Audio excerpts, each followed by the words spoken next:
Oh, I think we have success.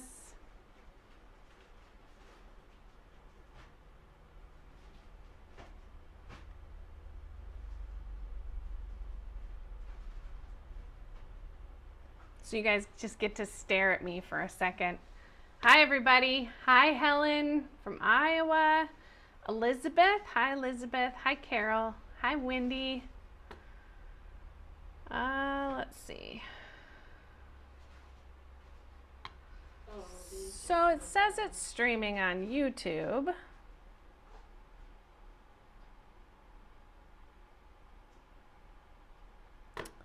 But I don't see it popping up yet.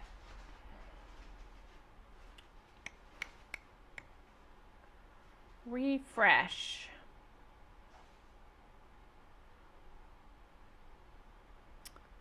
I see Q2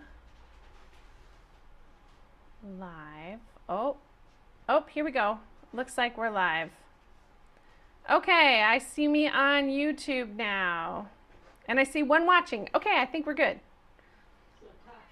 It took forever. Can you guys hear us? I think everybody can hear us. Can they hear us? Can you guys hear us? My mic is good. Elizabeth waves back at Judy.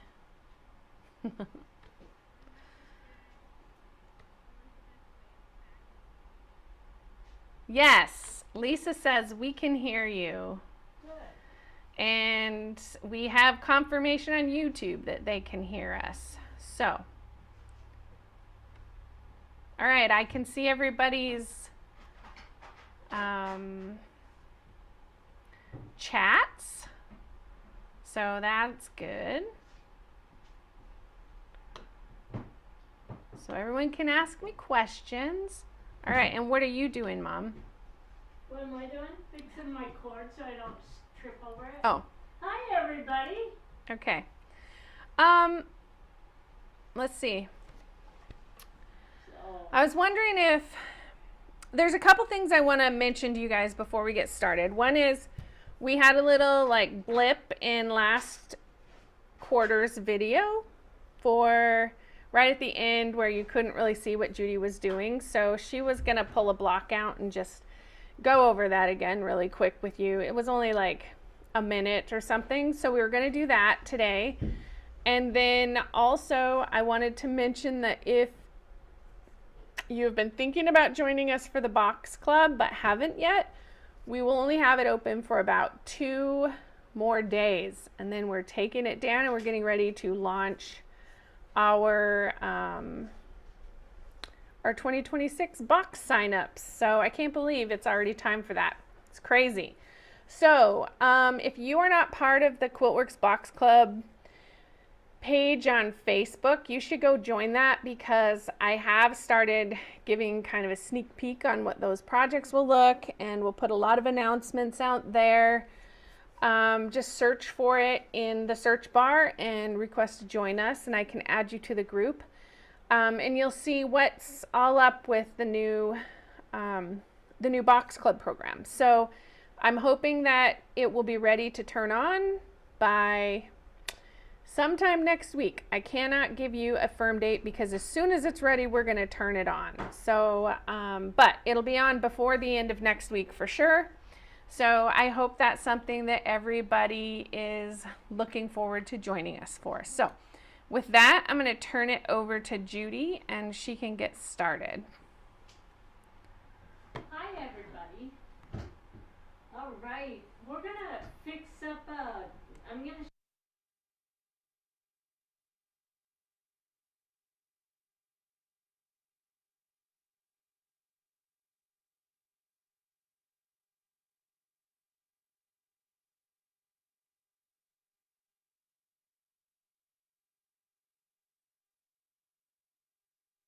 final parts of seeing how I pinned it and stuff was all there. So basically all you missed was me gluing from here to here and here to here. So I'm going to go back through there again. And the other thing I did is I actually took a ruler and marked a 1/4 inch just because it helps people see exactly where that 1/4 inch falls when you're on a diagonal line. And so I actually just took and marked a little section there, and then we're going to do the same thing on this one. And the only place I'm marking it is just where those lines are going to match. Right there. Alright.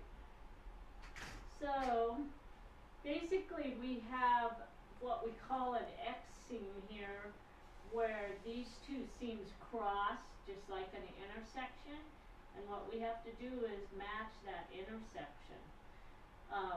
I told you guys last week to press this piece this direction towards all of the spikes, which naturally it really wants to press the other way, but the reason why we're pressing it out is so we can get a really good match where those pieces are going to come together right there.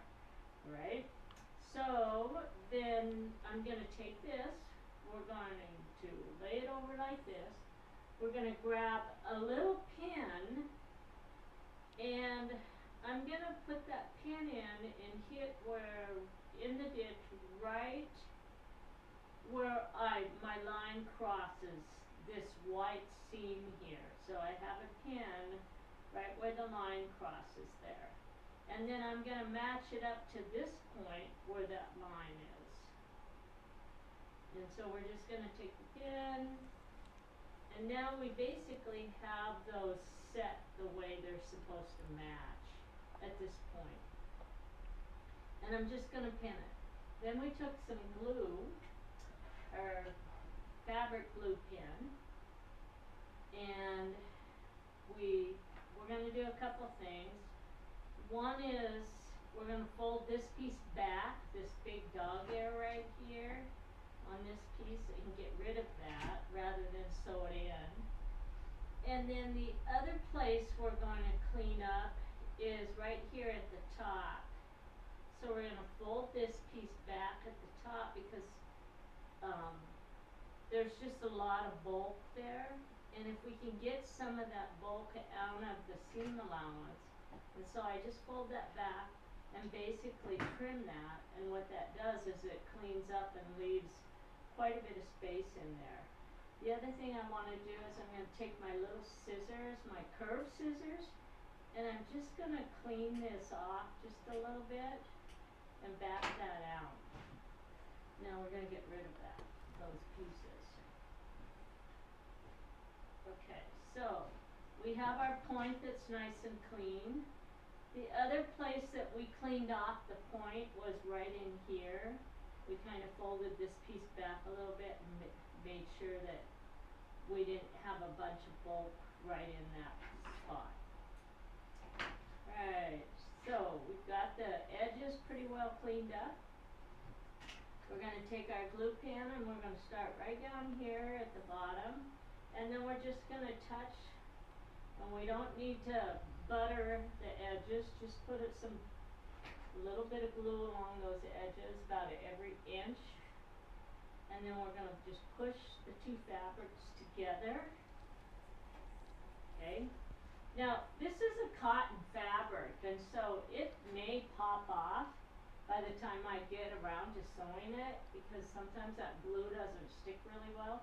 So it's not going to hurt to come in here and put a pin in, and I like to pin away from the edges. That way I don't have any drag when I'm sewing through the machine. So I'm just going to place some pins out here in the middle. I don't like sewing over the pins, and every time you sew over a pin, you have a tendency your pressure foot kind of moves a little bit on you. Alright, so now we're going to finish up with the gluing on the top part. And notice I'm not going to glue right where I have to match those, right? So we're going to put some glue up here on the top, and then just run that down. And I like to leave myself about 1 inch to 2 inches on each side of the pin. Okay, So we have the top pin down and all along the bottom.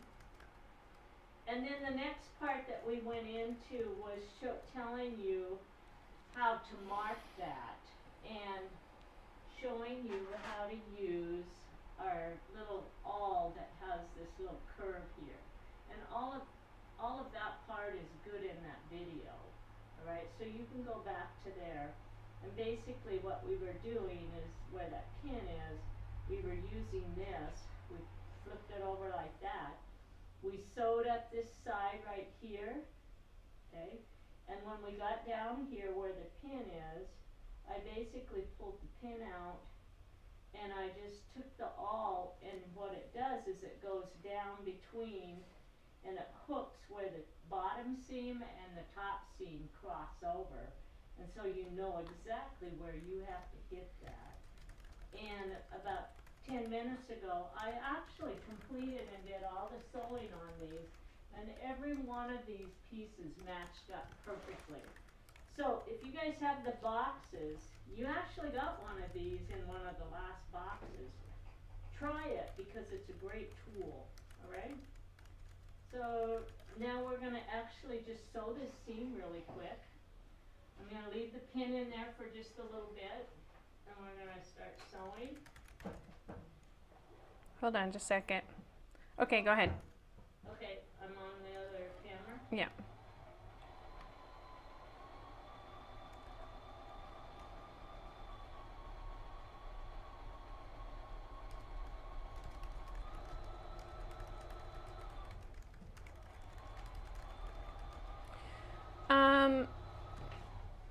Some people are saying they're having a hard time hearing you.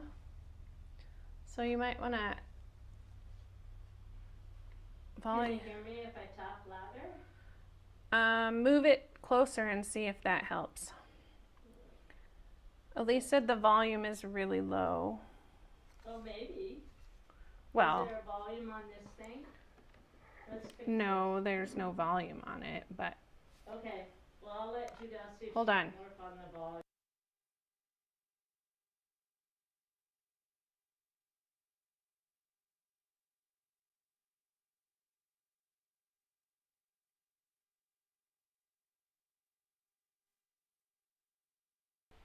Hold on. We're checking. Alright. Can you guys hear me better? Let me know. We might just switch mics with her. Alright, I'm using my awl now. I'm gonna put it right into Hold on. that bead. They can't hear you. So let's just switch Oh, mics. well, I guess we're gonna switch mics. I don't, you guys, can you hear me? That's the question before we switch mics. Okay, I got a yes, yes, yes. They Okay. can hear you. Yeah. Alright, then we'll just unzip.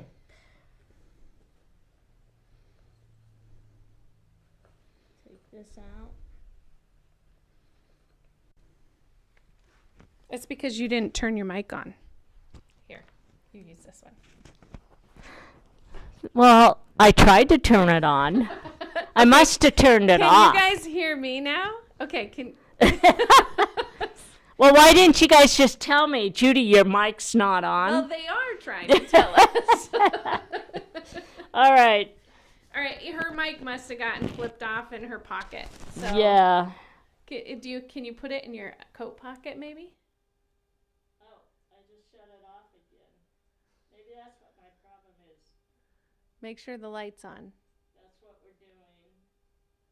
Okay, can you guys hear me now? Yeah, I think you're good. Okay. Okay, so Maybe I'll try it in my coat pocket and see if that will work. her shirt is a little different, so she didn't have a good way to Hook it onto hook my it on. shirt. Just try it in there and see if that Okay, works. can you guys hear me now? Yep, I think we're good.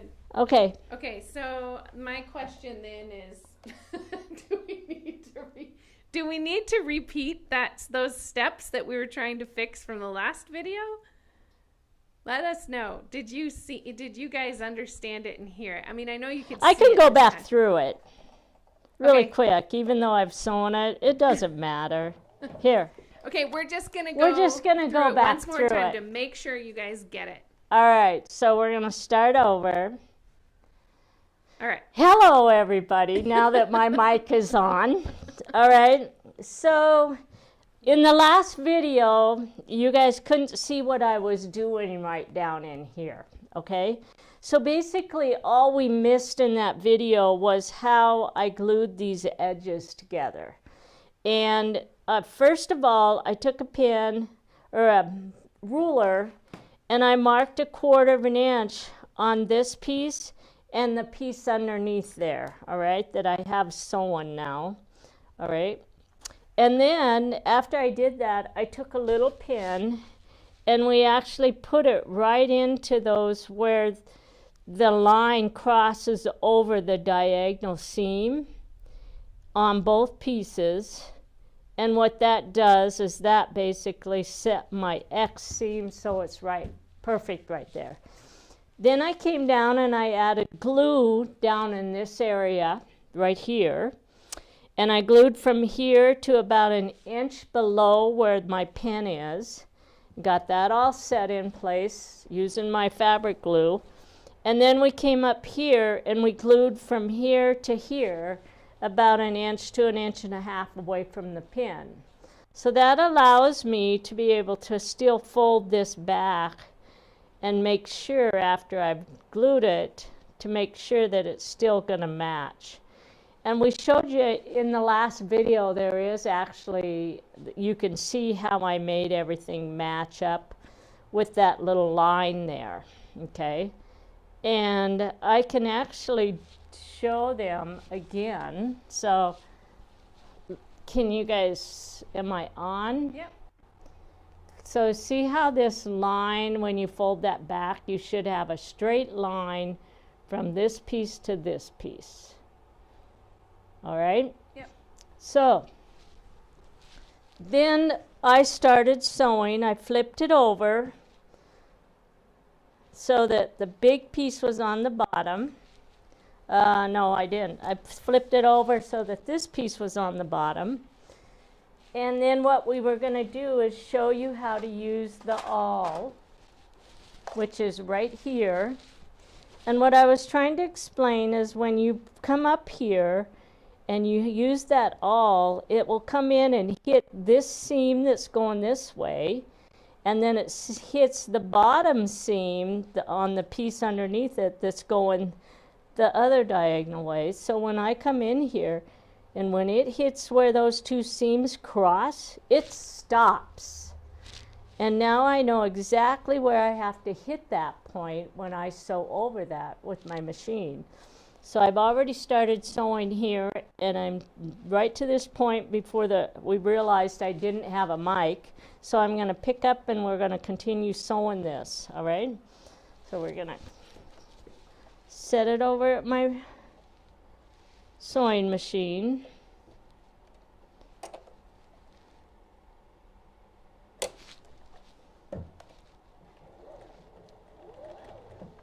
All right, so I'm just going to grab that seam and run the awl right along this diagonal seam that's on the top until it stops, and then we're going to sew and right to where it hit, and we should have a perfect match.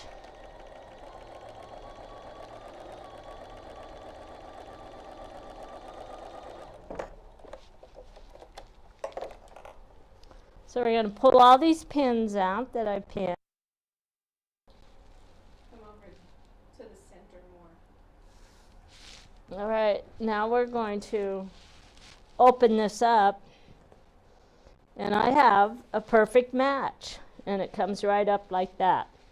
Okay, now I actually am going to press this line this way. In your instructions, it actually tells you to press it out the other way, like back like this in your assembly instructions. It's really not going to make any difference at this point which way you pressed it, but I started pressing all of them this way, so I'm just going to continue. So this seam is going to be pressed towards the spikes in the center. We're going to take this to the iron.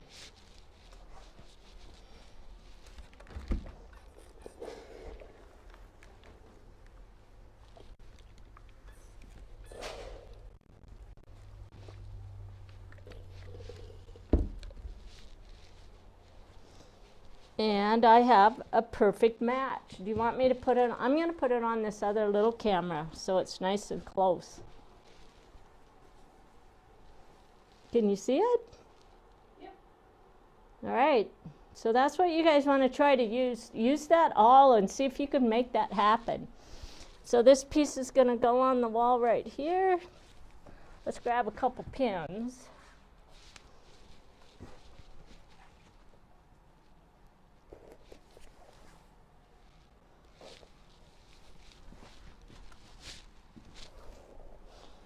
All right, so yesterday, if you guys look on the wall, we spent the day assembling a whole bunch of these parts. And then what I want to do for the rest of the video here is I have another one cut out, and we're going to go through all of the cutting instructions for the beginning, walk through the cutting instructions. I cut all my foundation papers out, and I've already got them into bags.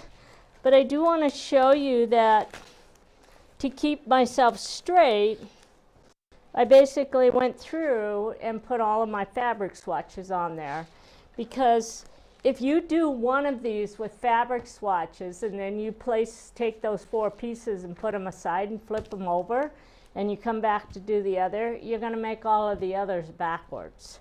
And so you really should, unless you're going to chain piece all of them at the same time, you should actually put swatches on each one of these so that you know that they're all going to go in the same direction.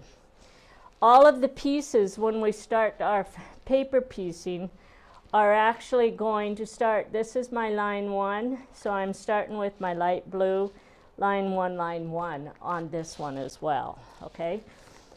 So we have all of that ready when we get into the paper piecing part of it.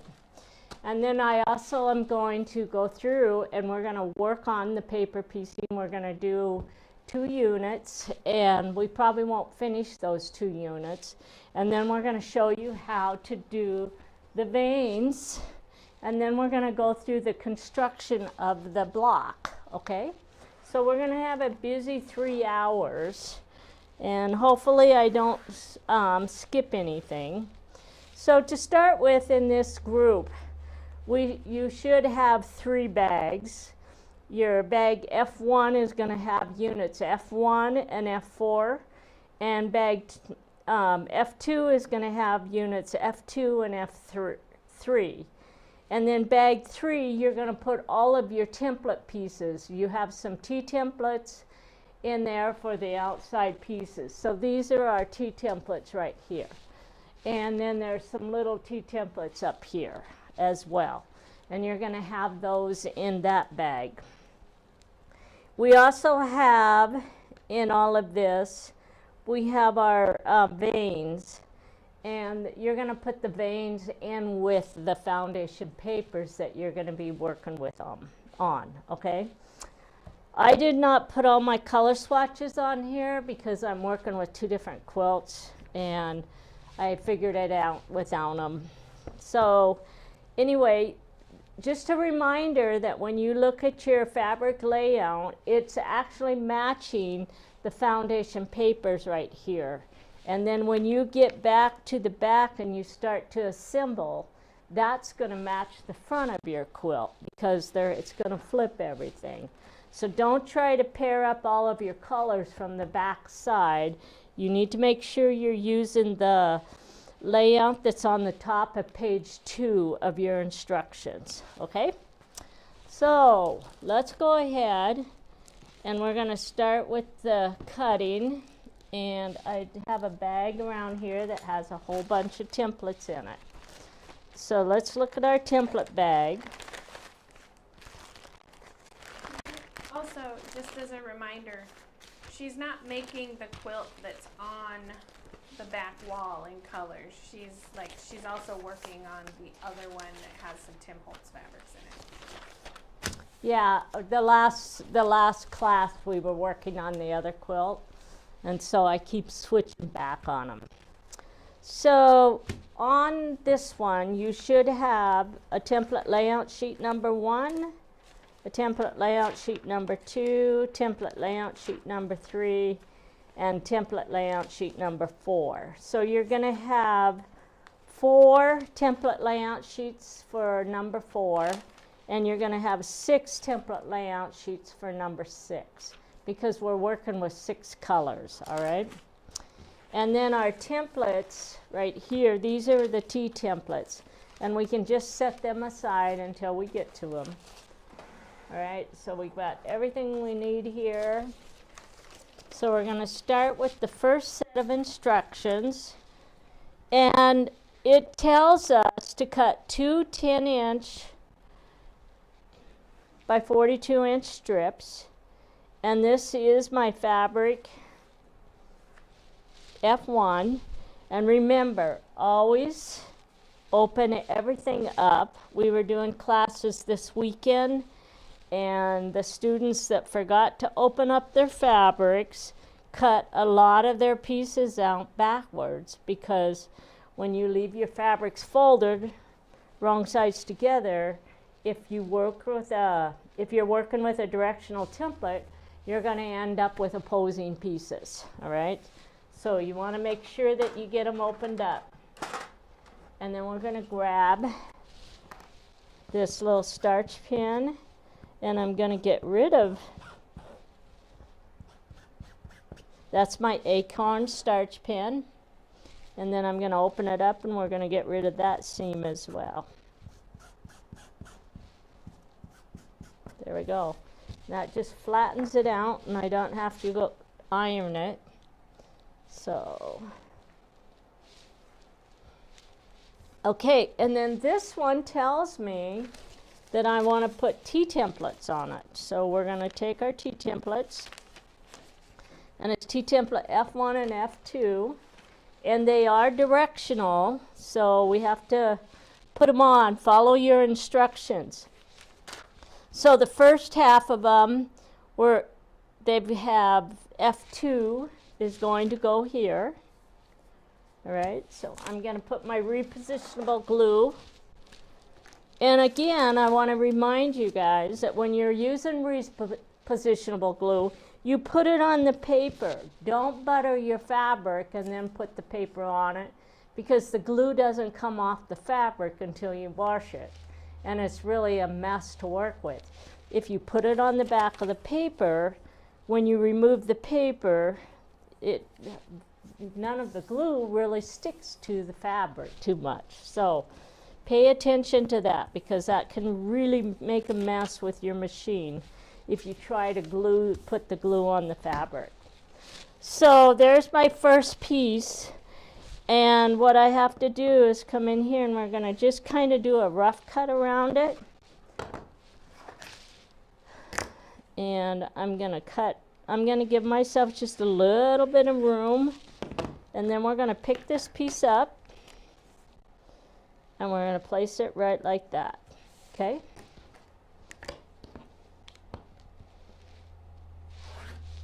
And so there's 4 pieces under there.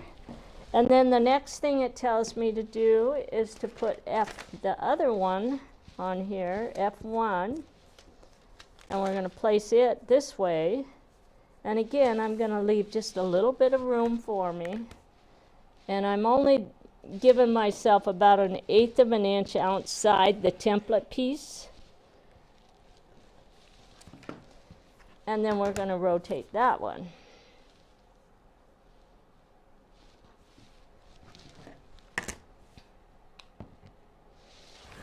Okay, and then we're going to do that again. There's not a lot of leftover fabric with this piece. So when I do this one, I'm actually going to put my stack of fabric on here. And then I'm going to remove the template and put it over here. And then I'm going to cut along the edge there. Okay. And then we're going to take this piece, cut that. And now when I stack it, I now have 8 pieces underneath that. Okay. We're going to put that right there. And then we're going to do the same thing here. So this one's going to go here. And then I'm just going to take this one and put it over here.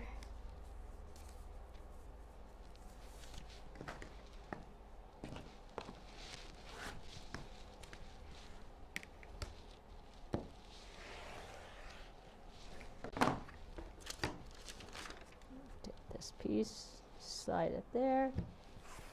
And I'm actually going to put that one on the bottom because it's just a little bit bigger than all of the other pieces. There we go. Then we'll put this back on here. Okay. And now we're going to make sure that everything is lined up underneath the template. Make sure, check your top to make sure you have fabric there and along the edges. And once you get that on there, then we're going to trim everything down.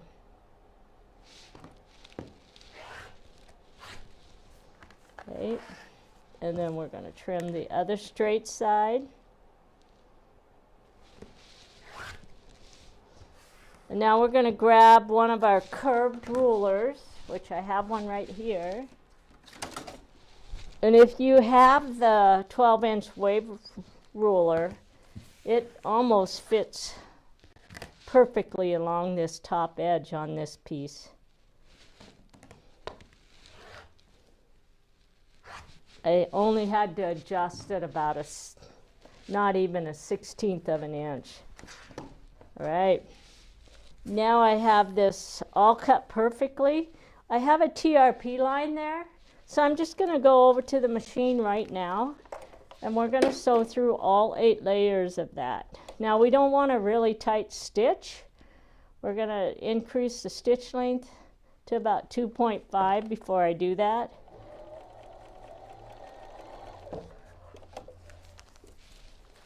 And now we have that. Okay.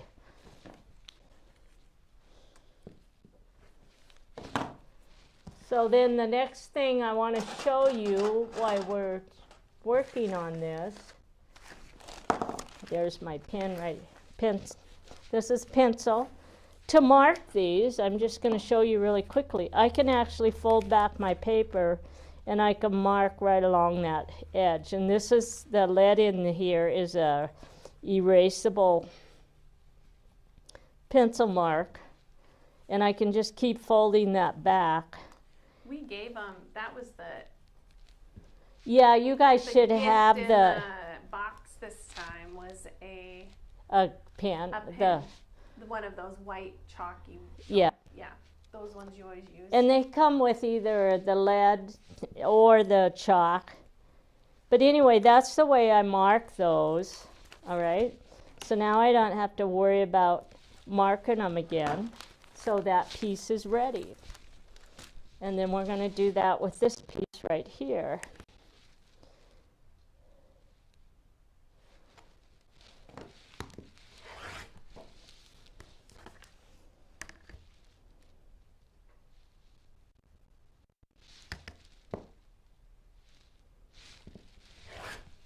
And remember, you guys, these creative grid rulers work really, really good to hold onto that paper. Every time I use anything else, it has a tendency to slip on me. But the creative grid ruler really holds well to the paper. Now I'm going to take and sew that TRP line. First I'm going to cut that little smart corner there. And now we're going to take this to the machine. Well, before it moves.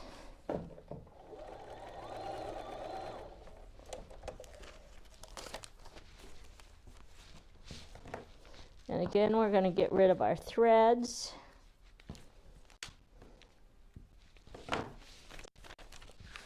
Fold back your paper. Go ahead and mark those spots. Because this is a pretty, I'm working with Tim Holtz. And when I pull that stitch out, I'm not going to be able to see where those holes were for this T template. So, but I will have the marks on there. I think you have a TRP or a smart corner on the bottom too. That I missed? Oh yeah, I do. There we go. Did I miss it on the other one? Nope, I got Oh, it. got it. All right, so we have all of these cut out now. Okay, so let's go ahead and let's get rid of our excess junk here. And we're going to go to the next piece.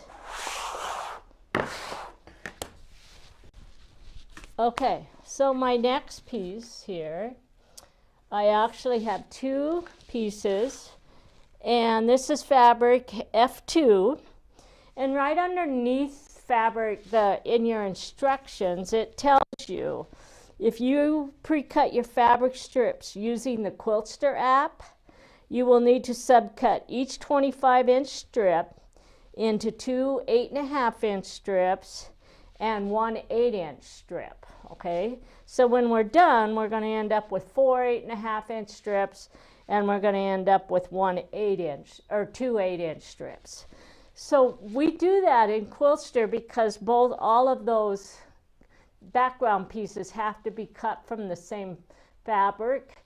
And because we have two different size strip sets, then we combine those in Quiltster so that you can't divide and cut them from assign them to a fabric, the wrong fabric. So anyway, anytime you see your strip cuts don't match up with your what's in your pattern, just look for a little note there, and it should tell you that it was cut from a bigger strip, which you can then subcut from there. All right, so I subcut these last night already. And so I've got my 8-inch strips here. Also, that fabric she's using is part of our This- new color stock collection. Yeah, this is actually our new color stock. It And hasn't come out yet. Yeah, and it has my instructions on it. It has foundation papers on it. It has the strip piecing foundation papers on it. Has the applique shapes on it, and it has the papers from the wedding ring on it. It's really cute. It's one of my favorite fabrics. It's called that we did. Pattern Stamps. Okay, so I'm gonna just read ahead. So these pieces are gonna go with that one, and these two layout sheets. No, these ones go with that. There we go.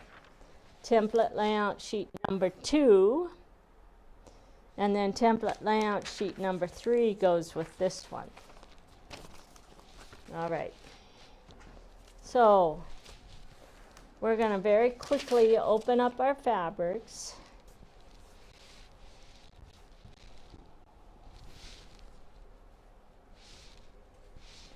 Get them all going in the same direction here.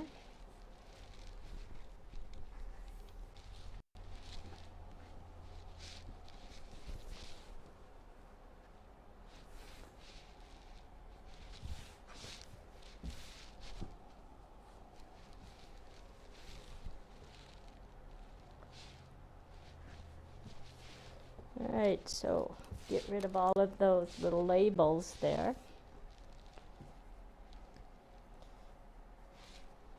And then looking at my picture, looks like I have to cut 2, so I'm going to end up with 8 pieces here. So I'm going to take my starch pen and get rid of the creases so I don't have all these creases.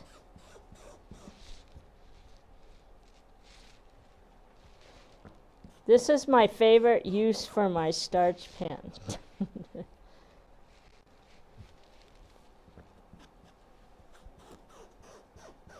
Okay.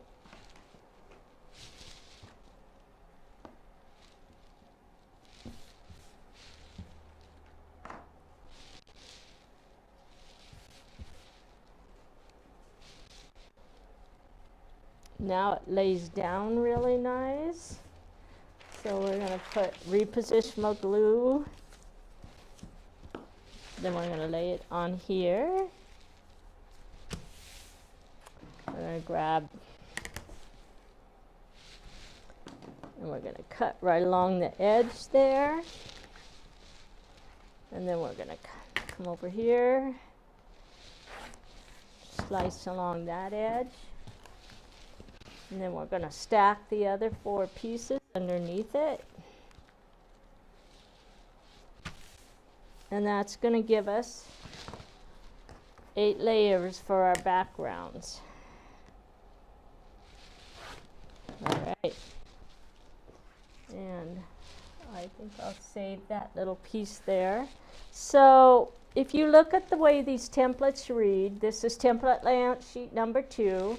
It's all the templates read the same. It's just an F2 template, because on all the background pieces use an F2 template on all of them. So after we cut these apart, we have to split them between the 2 patterns, all right? So we're going to go ahead and cut them apart. And actually, 1, 2, 3, 4. 1, 2, 3, 4, 1, 2. So, okay, we're just going to start. And let's put our paper clips on before we do it. So we're going to put a paper clip at the top.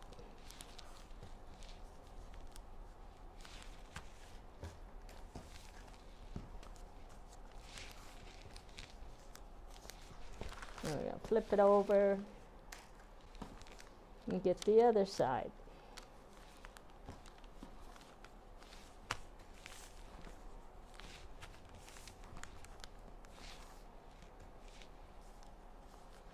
So that's going to put 8 layers underneath each one of these.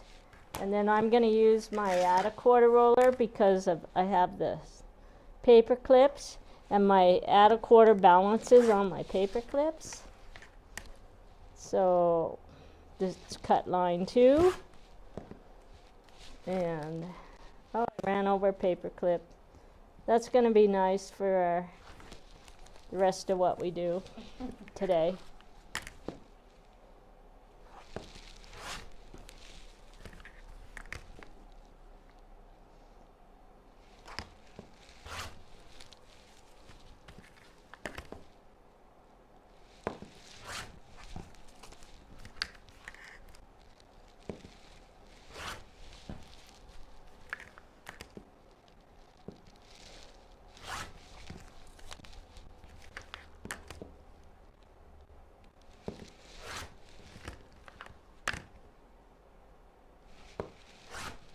All right, and so now we're going to read, and it's going to tell us here that and place 5 stacks in bag F1 and 5 stacks in bag F2. So we have, there's 3 stacks, 4, 5. And so we have a bag here. And then we have the next bag is right there. All right, now we're going to take these 2 pieces, and these are the end pieces for those same units.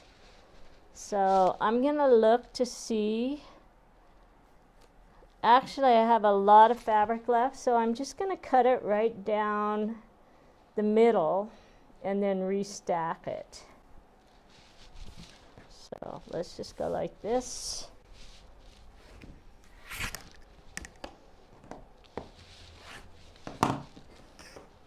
And then we're going to restack, put everything right side up.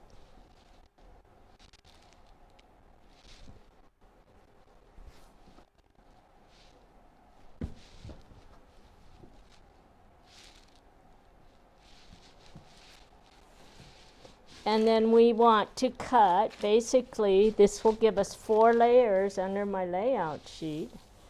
So I'm going to go right over here.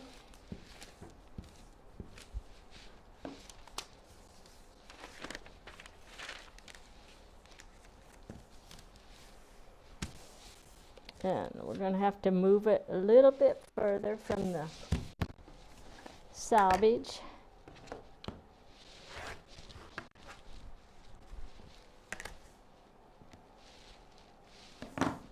Let's straighten my pieces out just a little bit. There we go.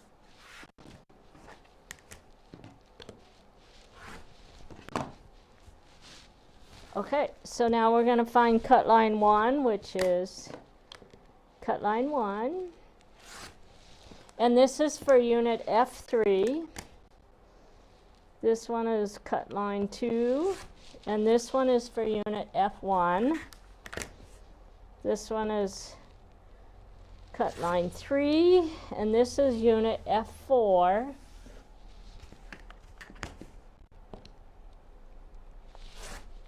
And this is fabric F32, so that goes with that one.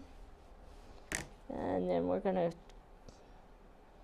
there's cut line, and then cut line 7. Actually, this is 6 now.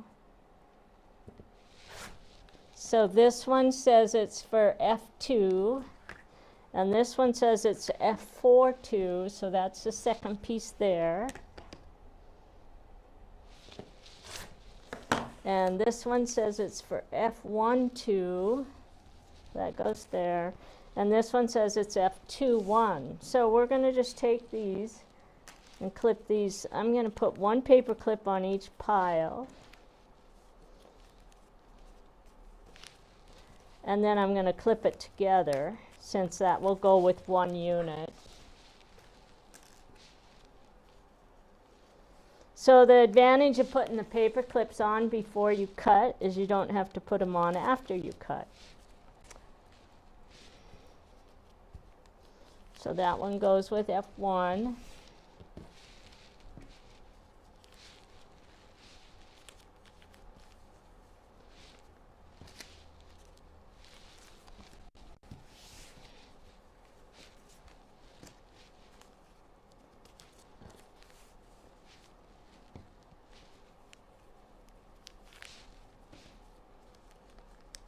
Okay, so we're going to grab our bags, and my instructions will tell me what bags they go in as well, but I can see this is F4 and F1.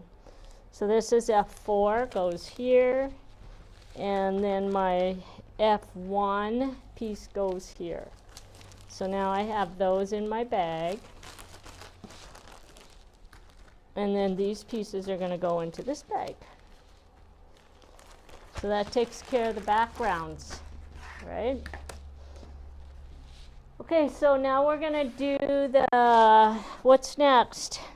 It's actually all of the rainbow colors, okay? So we're going to pick this up, and I already have these layered in order because I was afraid I'd forget in the video which order they were supposed to go in. So there's 6 different colors here, and we're going to cut off the selvage. Okay. And the first thing it wants us to do is to take 4 of the template layout sheets here, and we're going to put some repositionable glue on it, and we're going to stack it, or glue it onto our stack.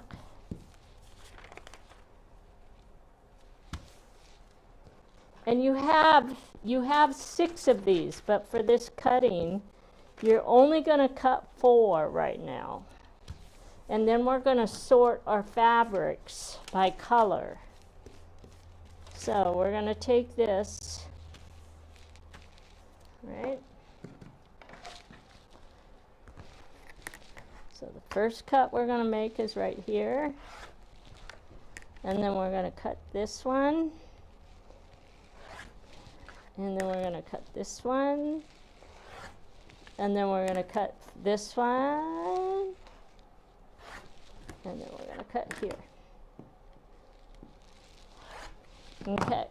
And this is leftover. So now what it tells you to do is to pull the layout sheets off.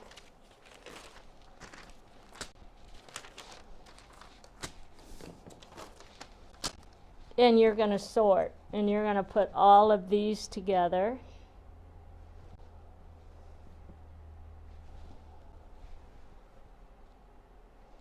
That way you don't have to sort all the individual pieces.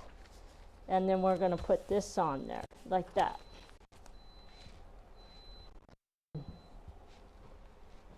I don't know what that beeping's from. Can you guys still hear us?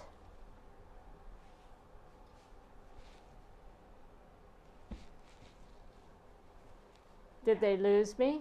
No, they can still see me.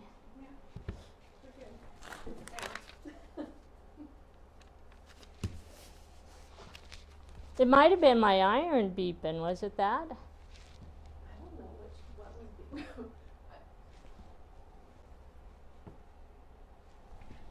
Just so y'all know, we just heard a weird beep. It was warning us about something. And we're probably gonna mess something up. Well, we have a brand new camera that Yeah, we're we working do. with. And so we had to buy yesterday because the other one broke. And it's a beautiful camera, but it doesn't have yet, like, we normally have these like permanent power sources for them, but the old permanent power sources aren't the right size for the new camera. So we had to hook it up a little bit different. So I'm always trying to figure out, like, I'm worried that the camera could possibly shut off on us on accident if the charging system that we put together, which it says online will work, doesn't work. So anyway, so if we suddenly shut off, now you understand why we might shut off. I hope that doesn't happen today, but if it does, we'll just come back to you as soon as we have everything working again, and we'll finish it up. So just be prepared for that. And we'll be prepared for that, but it looks like everything's working good. And also, I think the quality of the new camera is really good. I don't know if you guys noticed, but I noticed on my end, so. Okay, so I'm not going to cut all of these apart until I'm actually ready to start. But you guys can see why. So now, when we get done cutting, I'm going to cut the first one to just show you what you're going to do with it. Somebody else said, I was looking around here to see what was beeping. Well, it was us that was beeping, and we're not sure where it came from. Yeah, it might have been my iron. Because I haven't, no, it's still hot. Anyway. So. Okay, so I'm just going to cut the first one, and then we don't have to cut the rest of them. All right, so basically, you're going to take and cut on line 1. And then you're going to do line 2, and then you're going to go line 3. And then what we want to do is we're going to actually put, because all of these templates are the same size, so we're going to stick all 8 of them together like this. And then one of them goes into the first bag 1, and the other one goes into bag 2, okay? So for now, when I don't want to cut something apart and it has to be split into 2 bags, then what I do is I just take them and I put everything in bag 1, and that way when I start my sewing, I can, after I cut them apart, I can slip the other pieces into bag 2, all right? So that's what we're going to do just to save some time on the video, all right? Okay, so now then the next piece that you have is your vein. And this piece, these are actually, I set these up to be a little bit on the bias. So look at the picture to see how you're going to actually set them up. Don't just put them across the pages or the fabric. Don't do this with it, all right? Look at your picture and get that slanted there so that you get a little bit of bias on those curves. Otherwise, you're going to getting that to lay down on that curve there. So we're going to take this one And that's going to go on there like that.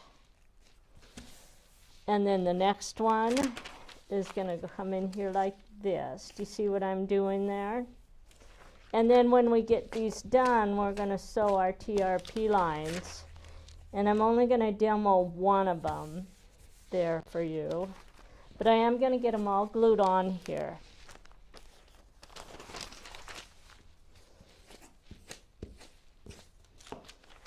This one's going to go like that.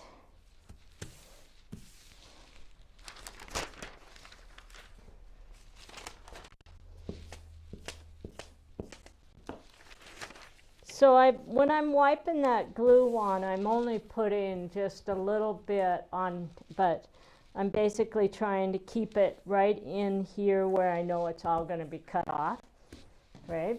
So now I'm going to take this, and we just do a rough cut around these pieces, okay? We don't have to cut them close the first time out, because now we're going to pick this up. And you'll see I have TRP lines right down the middle, so I'm just going to sew my TRP lines.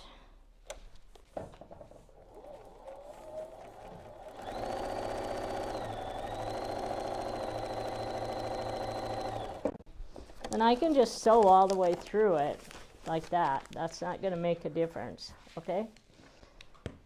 And so those pieces are ready. So let's finish cutting these really quick.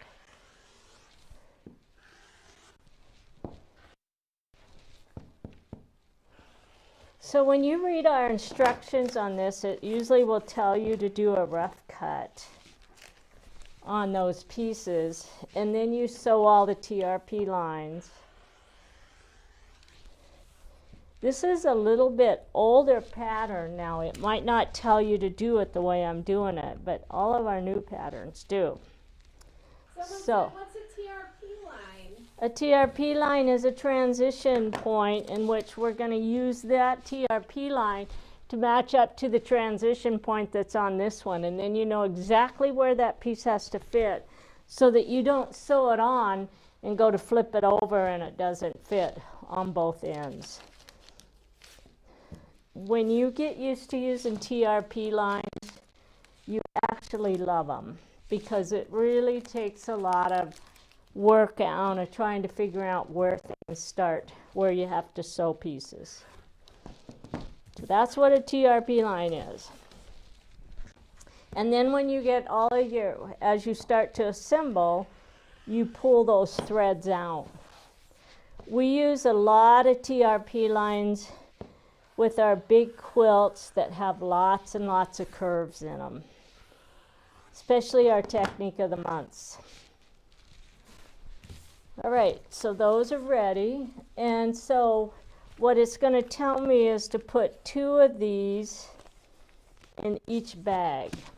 So we're going to take these 2 and we're going to slip them in this bag. And I put 3 of them in there. I guess I can't count. Picked up 3.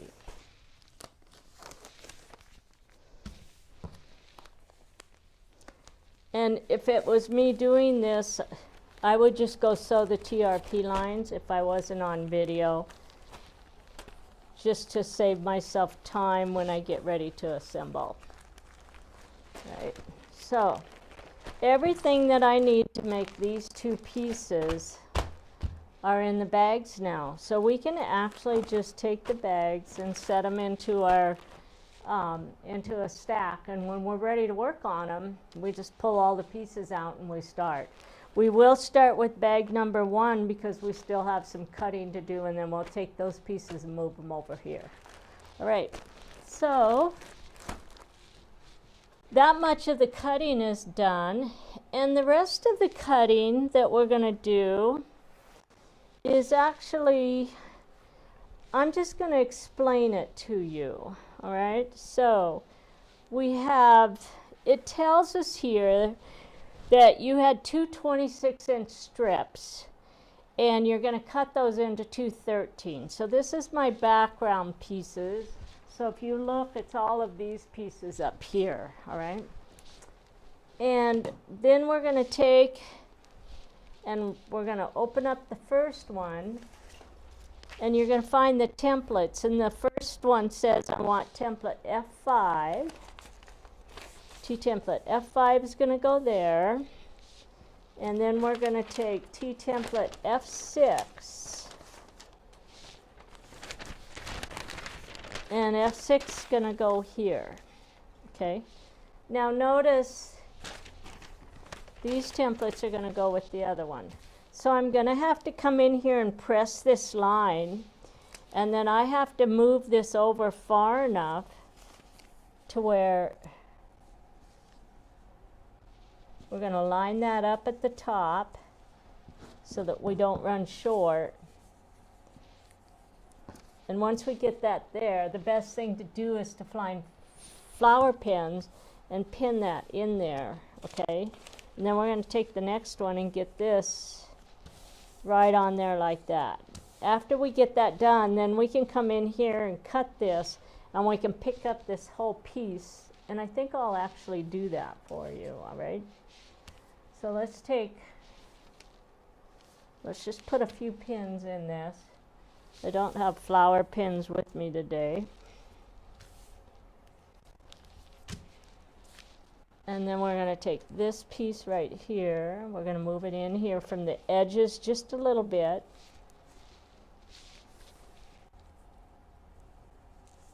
Okay. And now I'm going to grab my ruler, and I'm going to actually cut. I'm going to give myself a little bit of room here. But remember, I don't have a lot of excess on this, so we want to be a little careful about where we cut here. Okay. Someone commented, very pretty fabric. That is, it's really pretty fabric. It's a Tim Holtz piece, and it's just one of my favorites.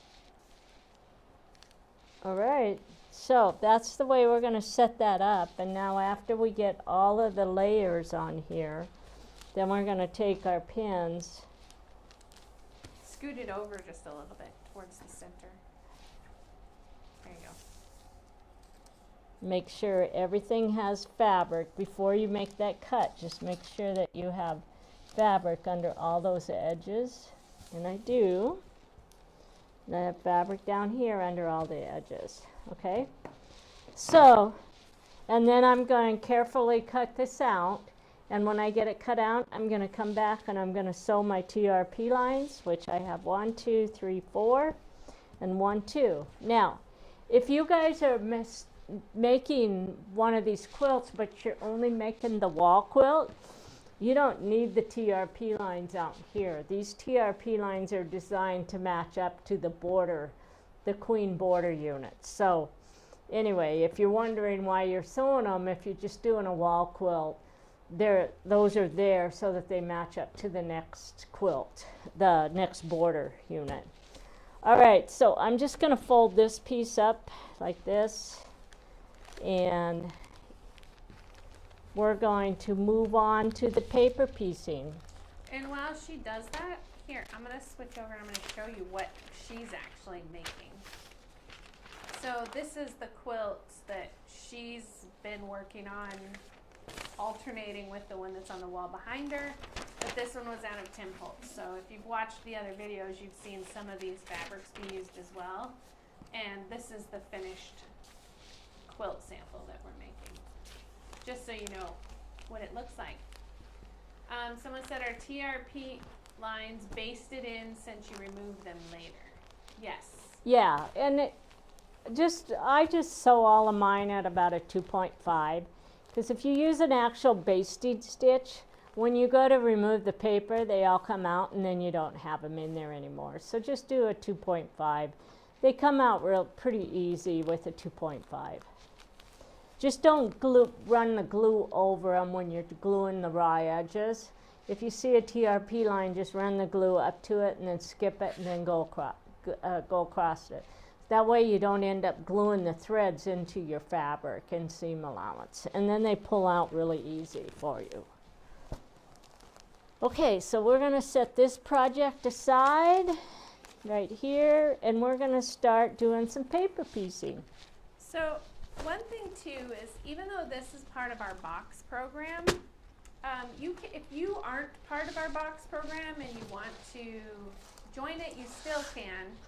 But if you just want to make the pattern, we have the pattern available on our website under Cosmic Fireworks, and you can just buy it and follow along on the videos.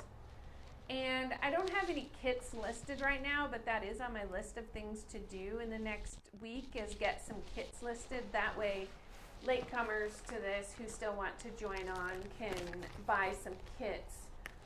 We have a little bit of fabric left over from some of our colorways, and we could probably cut a few of each of them, so we're going to go through that and figure it out. And then I'll get some kits listed as well. And our kits are always listed on the Quiltster marketplace. So if I show you this, I'm going to transition back to this picture. But if you're part of the box program, you should have a Quiltster subscription. And you don't need a subscription to access the marketplace. It's only for the quilt planner, but at least you might be familiar with Quiltster, and you should definitely go activate it and try it out and play with Quiltster, because then you can go in and custom color a quilt like this one. And once it's all done, once you've added all your fabrics, you can see all your yardage, you can see all your cutting information and fabric references for each color. And it's just a great tool for managing your fabrics and also being very efficient with it when you're making our patterns. But you can also go to the marketplace and you can click on all kits. And like I said, I haven't listed kits for this pattern specifically, but there's tons of projects in here from different sellers in the system. So if you go to quilt shops, you can sort by quilt shops. In the box, there's coupons. You have a coupon, and the coupons are for 25% off a quilt kit each quarter. And if you click on Quiltworx, then you can go see this. And it's literally for any kit that we have listed on here. So you could go in and buy a kit and get 25% off. That makes your boxes a really great value, because then you don't have to, like the coupons more than pay for the cost of the box subscriptions that you guys are doing alone, because there's also one for a Quiltworx pattern off of the Quiltworx website. And then there's also coupons in these boxes from many of our shops and instructors. Some of them are also for purchasing from some of these different sellers on the Quiltster marketplace, and you can find theirs here. Just make sure you're choosing the right person.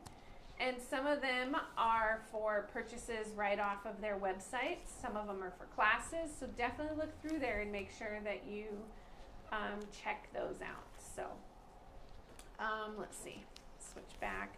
So someone asked, are we going to be at Houston Quilt Show? Yes. So kind of.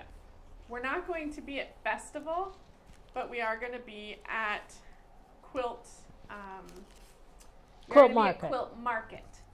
But we are not staying for Festival. So I actually don't know this year if there's someone who is staying or who is going to be at Festival who's selling our stuff.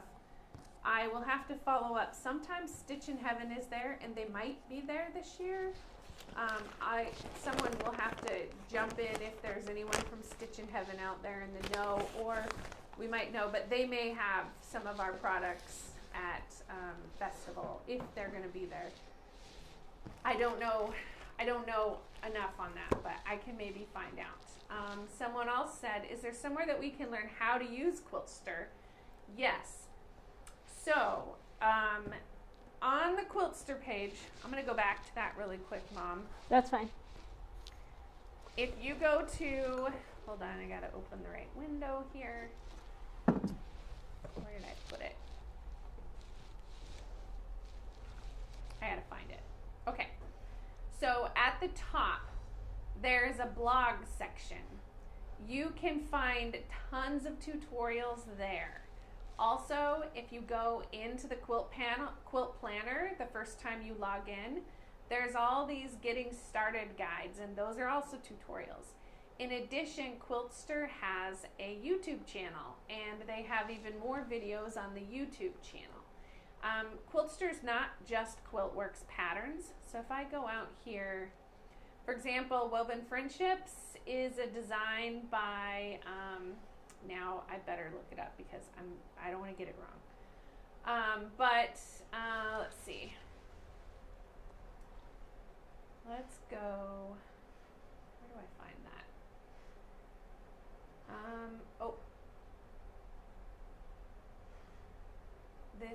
Let's see, we gotta go in this way.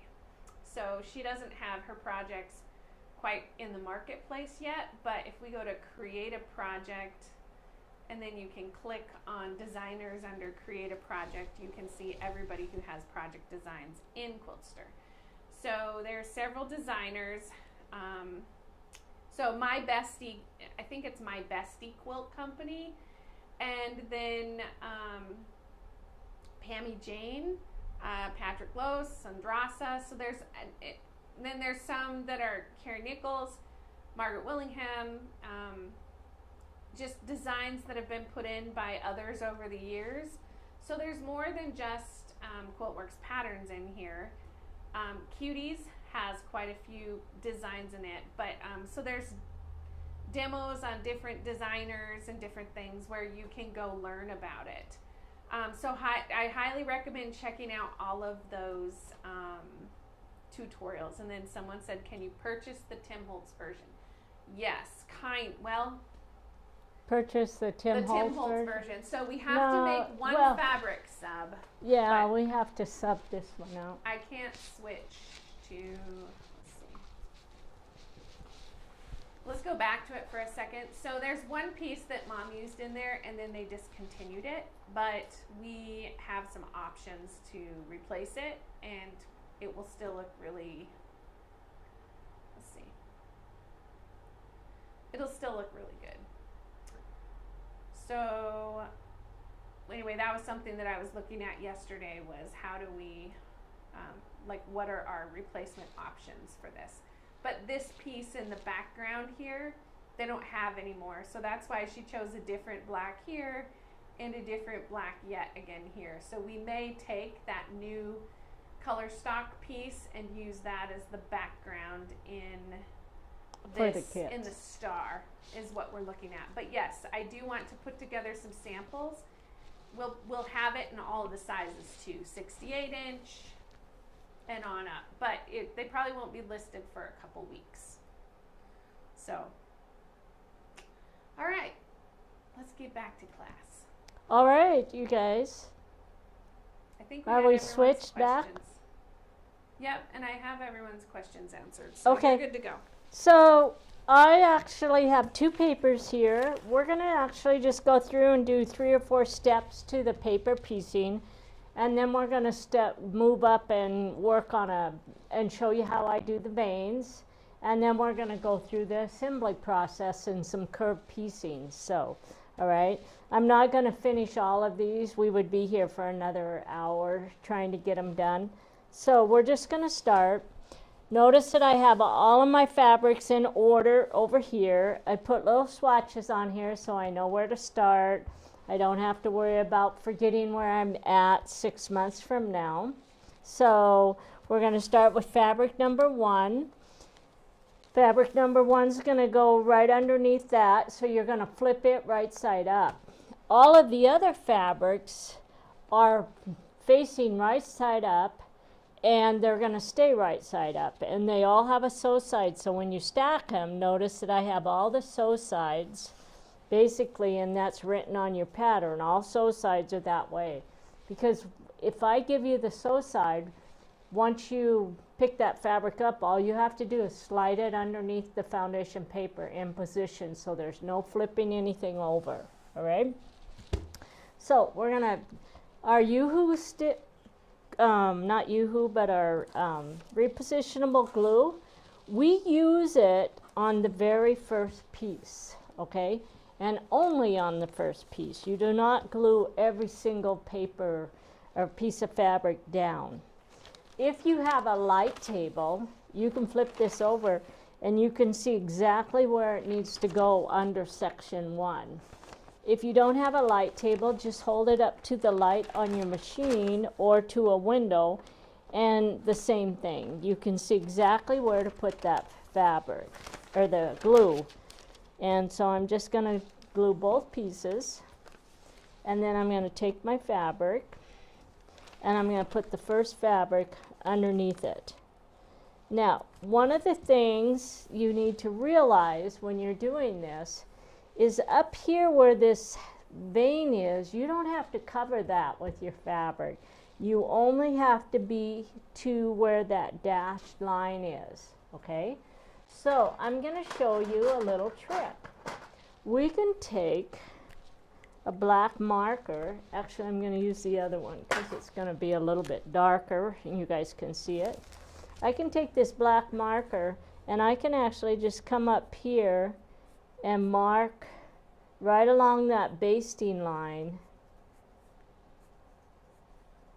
on the front side. And when you turn it over, you can see how far up, so now you're not trying to get everything to move up past the top of the paper, because all we have to do is make sure that we have fabric past where I put those marks, all right?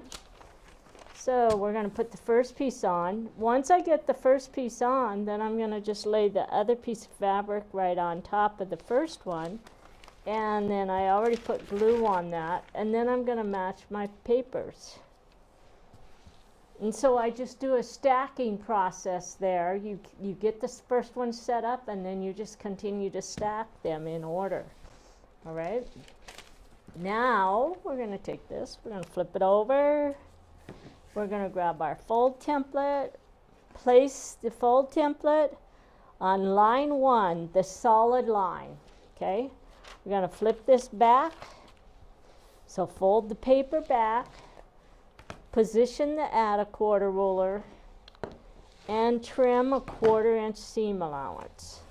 Now we're just going to set this off to the side, and then we take the next one, place the fold template on line 1, which is right here, fold the paper back over the top of the fold template, put the add a quarter next to the folded paper, and trim a 1/4 inch seam allowance. Right? Then we're going to take this, and we have it just like that. We're going to pick up section 2. Here's my sew side. Okay? So I'm just going to lift the template off, and we're going to grab the first piece of fabric, lift the paper, and I'm going to match up my edges here. Okay? So it's hard to see what it is I'm trying to cover. I've done this forever, so I know exactly where it's at. So let me show you a few tricks here. So I can also take, let's just put this back here. We can also take this, one of these black markers, and you can lay it right on the dashed line, and it would be the dashed line along line 2. And you can mark that. So now when I fold this back again, we can actually see where that section is, which is right here. So I'm just going to draw it really quick for you because you can see the black pen better than you can see that. And there's my section.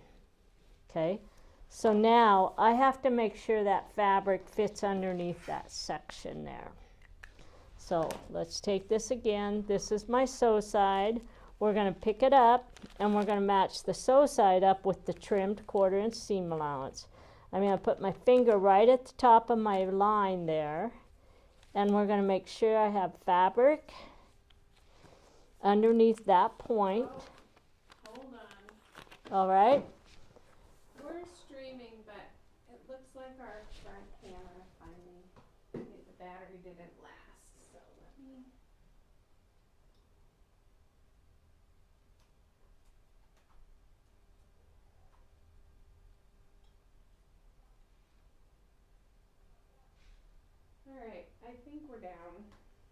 on the front camera. So Well, they need to see everything here anyway. okay. So let's just do I'm it this gonna way. switch that way, and then So we're down on the front camera, but you guys are going to be, it's all paper piecing, so let's just go ahead here.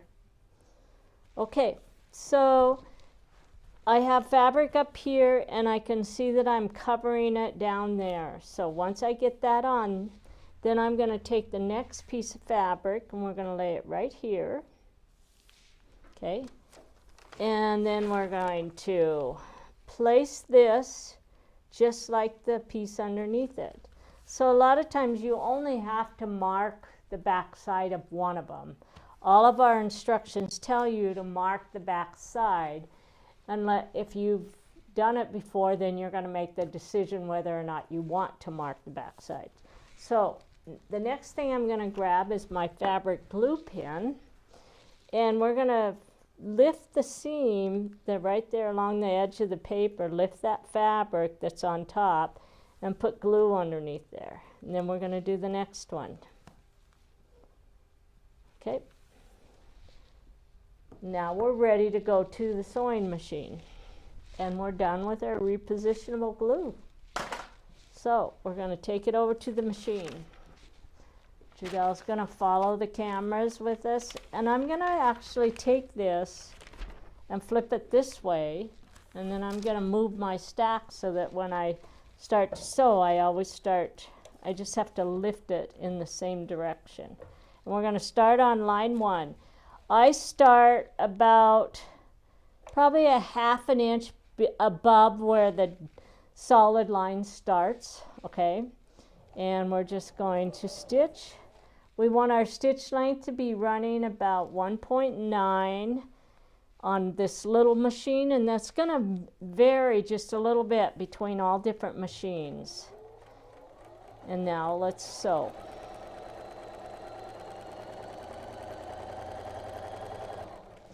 And if you're wondering how you figure out what stitch length, if you sew and it tears the paper, it basically cuts the paper, your stitch is way too small. If it's rippling the fabric, ruffling everything, it's too small. If you can pull the paper off and you can see your stitches, then it's too big. So there's just, you have to play with it a little bit because you want to be able to pull the paper off without your stitches showing. Right, so we're going to do the next one.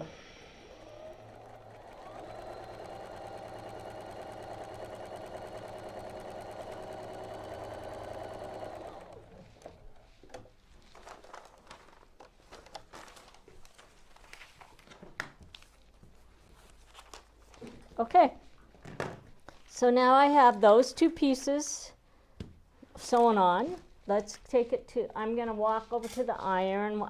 Judel doesn't need to follow us to the iron. oh, I can do the iron. I'm going to press it open, and when I press, I want to make sure that I press this direction. If I fold this back and just lay the iron on, you end up with puckers and folds in those lines. So you always want to press towards that fabric. Right, so let's go press.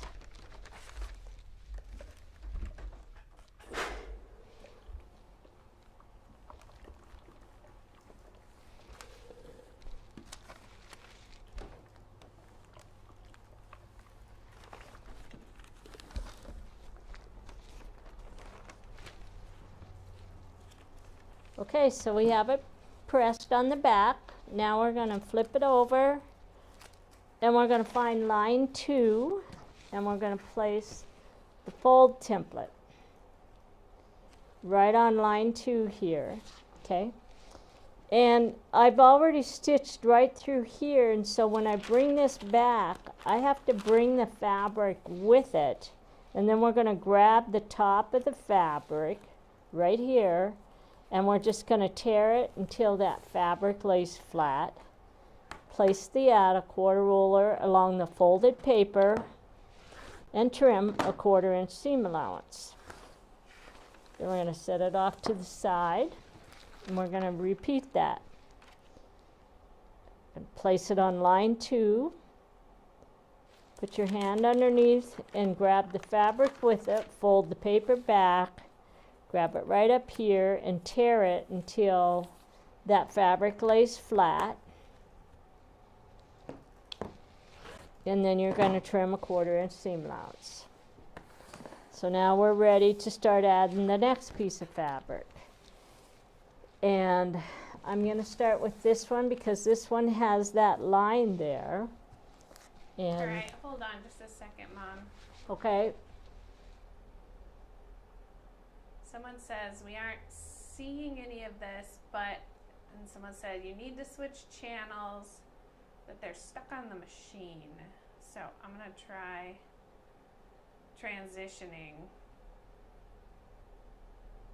and see if it switches.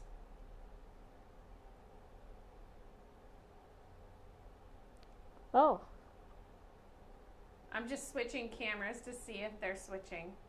It looks like you guys are seeing some switching now. So let me know for sure. I don't know why it didn't switch. It was switched on my camera, but not on yours. But I see.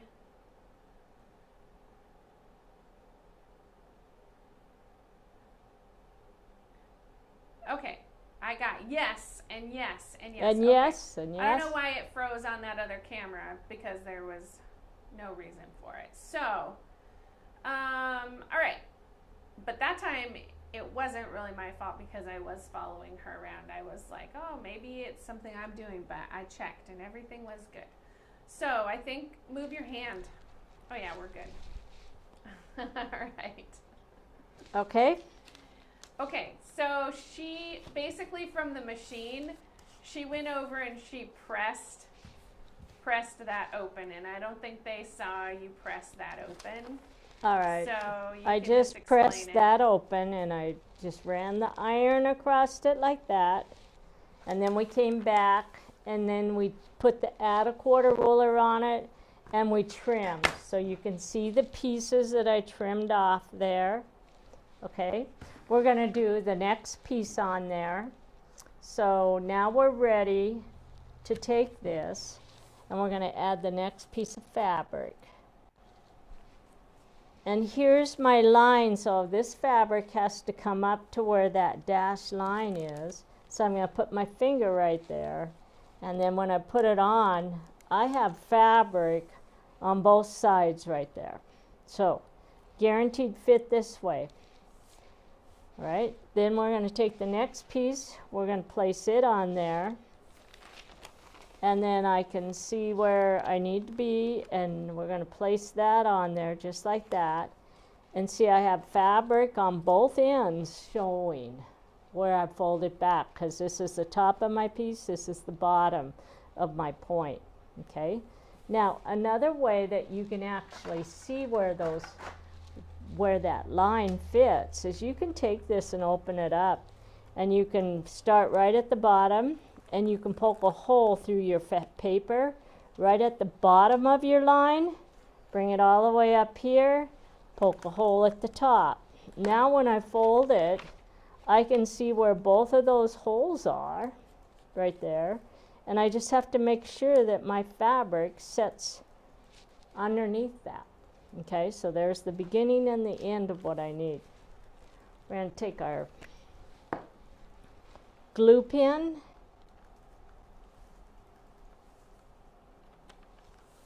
And we're going to glue those raw edges together.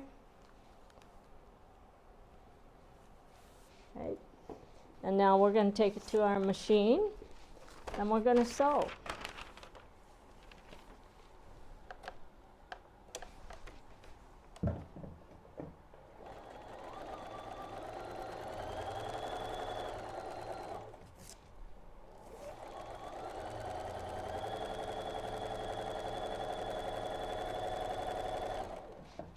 And then we're going to pick up the next one.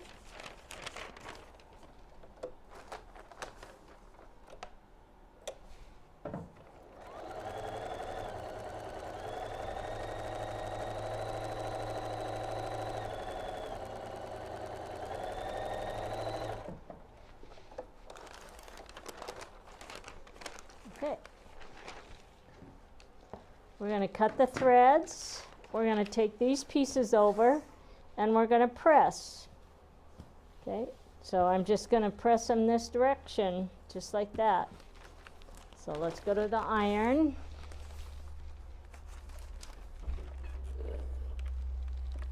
And I don't want to press folds into it, so I'm pressing towards the seam.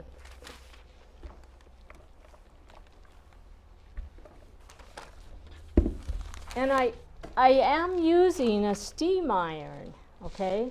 But I don't use a lot of steam. If you use too much steam, it rolls the paper. So, you know, if you have a steam iron, just make sure it's hot and just use just a little bit of steam on it. Okay, so we're going to put our next piece on. We're going to start with this. We're going to place the fold template on line 3. And I'm going to fold back and I want to bring the fabric with me, okay? And then I'm going to grab right here and I'm going to tear that fabric so that the fabric lays flat. So you're going to have a hole here, don't worry about it. Place the add a quarter roller and trim. And there's our trimmed piece. And then we're going to set this aside.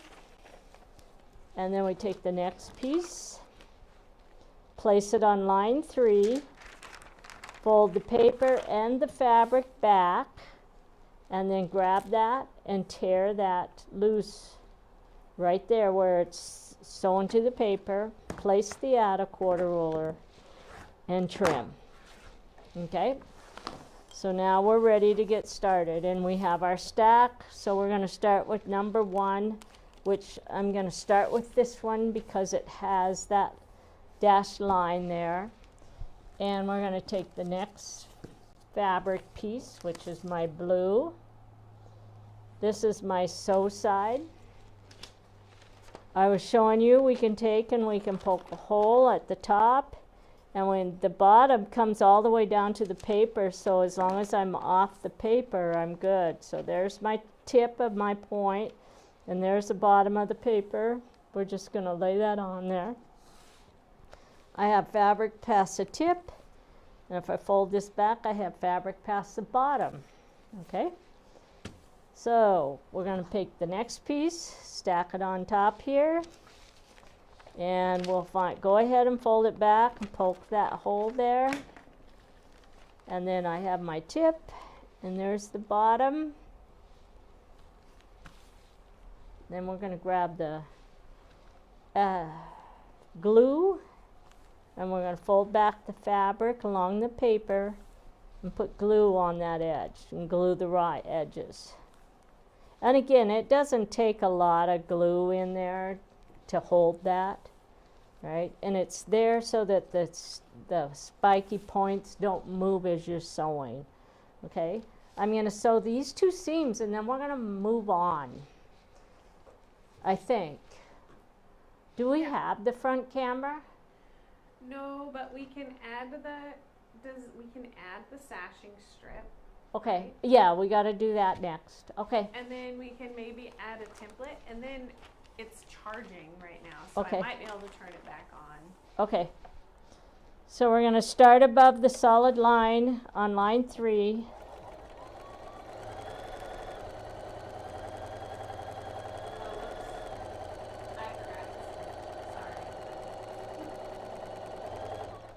There you go.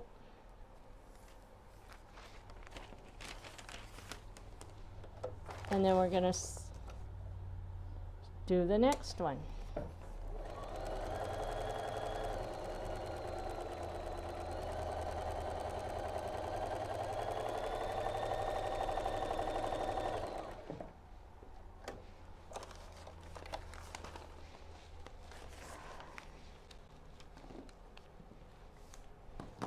Okay, so we have 2 pieces, 2 spikes on. So I'm going to move it forward and we're going to show you the finished piece now, which is right here, okay? And you'll see this stitched line. There's a stitched line there. That's called a basting line. And if you flip your paper over, let's go ahead and move all of this stuff out of the way now. If you flip your paper over, you'll find it says basting stitch line 13. Okay, and I sewed that last night. Okay, so you guys can see it. You and can it probably hold it up to the camera. That okay. front camera. All right. Yeah, Down that there. would probably work. Can you guys see it there? Yep, really good. Okay, so that's a basting line. Now, here's the back side.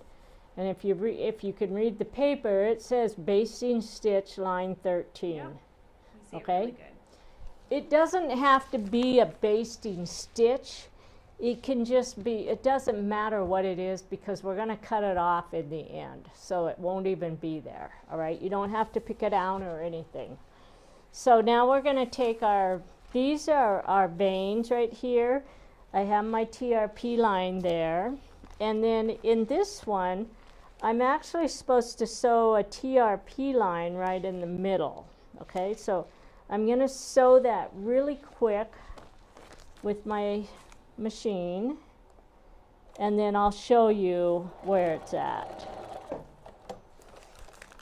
Okay, so basically right there's a TRP line.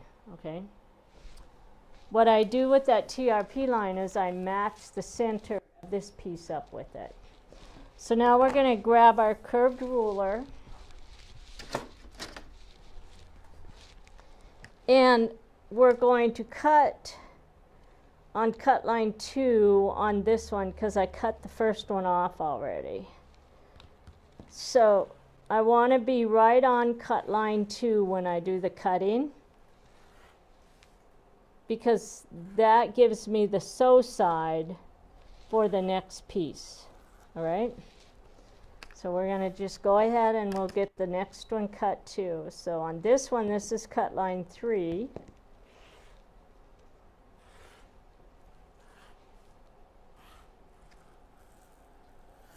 Okay. Now on the top, I really don't have to cut that off, but it does make it a little bit easier, especially if you have a real big curve on it. So I'm just going to go ahead and trim along the top just a little bit.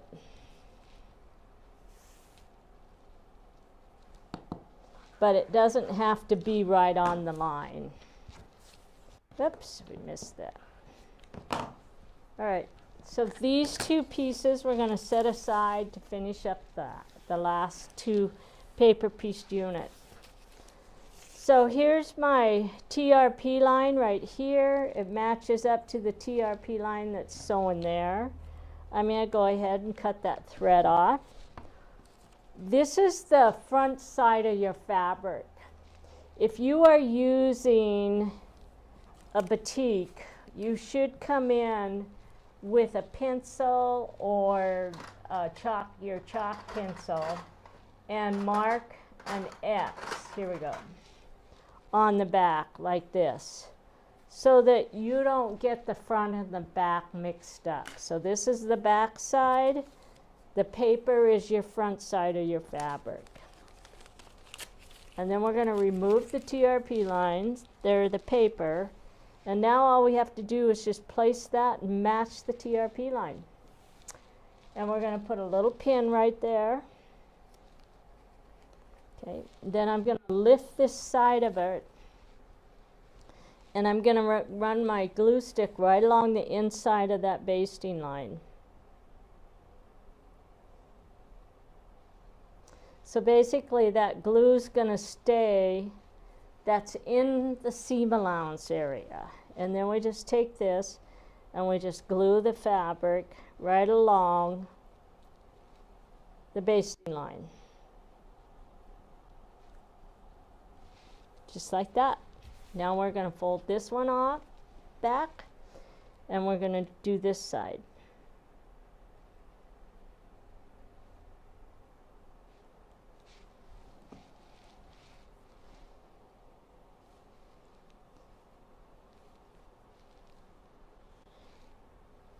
And by keeping the pin in there, that keeps me from putting glue right underneath that on the TRP line.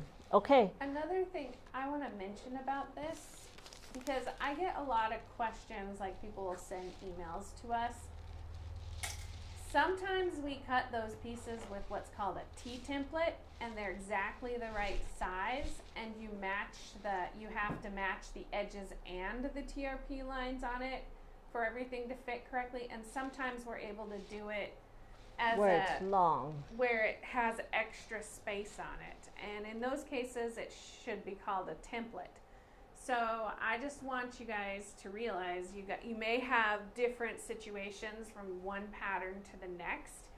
So if you're trying to match those edges and then you have way too much fabric, you need to look back at your instructions and see if it should be a template or not. Yeah.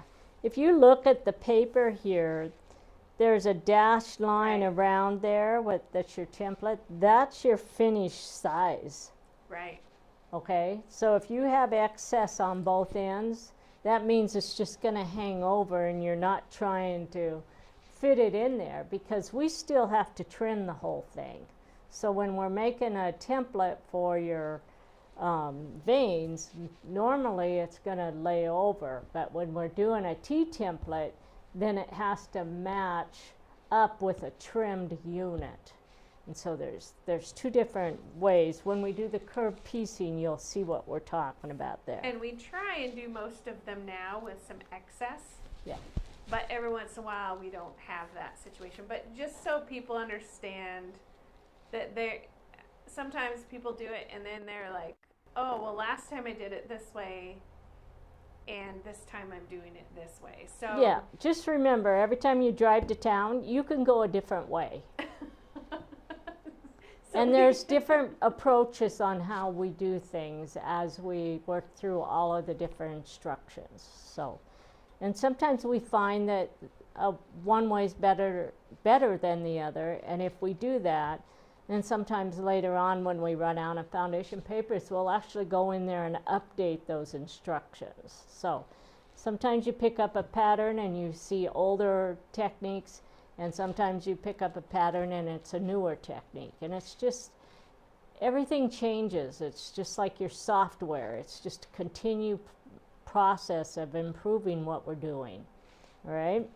So we're going to take this to the machine. We're going to flip this over now, and it tells me I have sew line 14. Okay? I'm going to get rid of the pin now. I don't need it. And I'm going to sew on the paper side.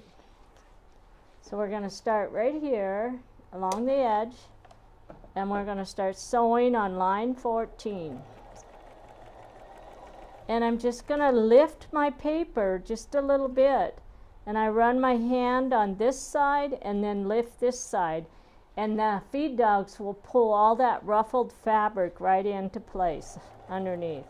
And you will not end up with puckers if you do this right.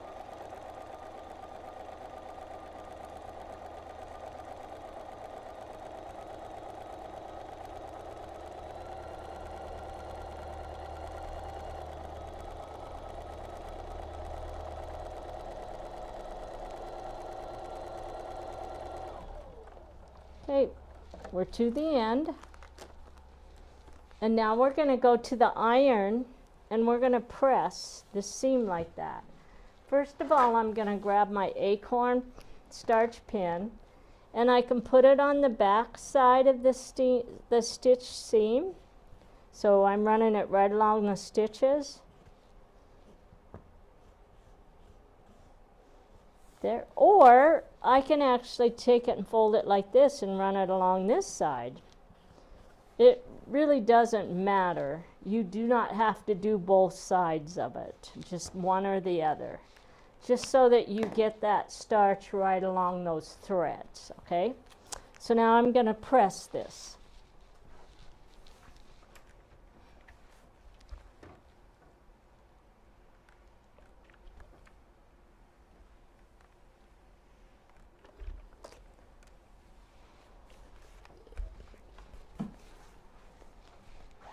And that starch just lays that seam down really nice and flat, okay? So we have that done. Now we're going to flip it over and we're going to trim all the sides, including along the top of the vein. Don't leave the vein, because see how it's hanging out over the top of the fat paper there? You have to trim that as well. So we're going to take this ruler and we're going to lay it along the top of that vein, and we're going to trim it around the perimeter, and there is a solid line there. So I trimmed my vein, okay? Now we're going to take our straight rulers. What did I do with my little one? Right here. And I'm going to place this along the edges, and we're going to trim. Now we're going to take the curved ruler again, and we're going to trim the bottom.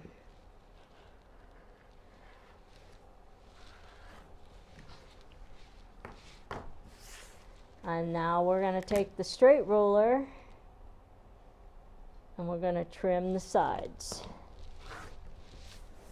And then we're going to come back here and trim that little smart corner. So now I'm also going to clean off that thread there. So now we have it all trimmed to fit the paper.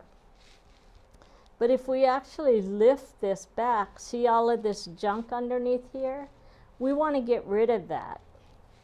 So what we're going to do is we're going to take our rotary cutter and we're going to trim right along the inside edge of that basting line. Okay? So we're just going to take this.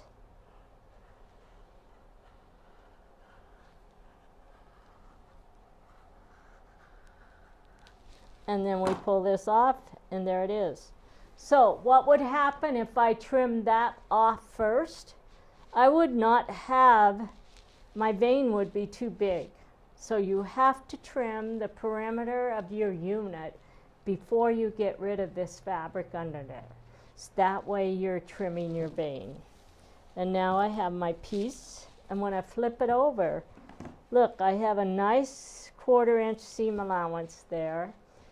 And when I remove my paper, it's going to look really, really nice for us. All right? So that's the way we do the vein. Now we're ready to remove the foundation paper. And I'm actually going to start right here with the last section. And we're just going to lay this fold template down here. Pull the paper back. And then I'm just going to kind of tear that right along that fold template. And it actually tears off really nice if you don't have a band-aid on your finger.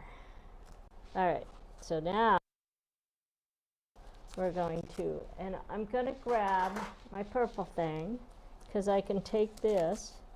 And the other thing that works for what I just did there is that awl that we were using earlier, right here.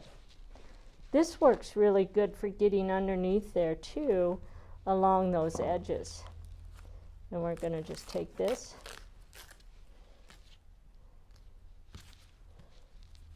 and then we're going to move it over to the next one. And I can take this awl, get it down here, pull that down along the edge there on the top, and then tear it, fold it back and tear it.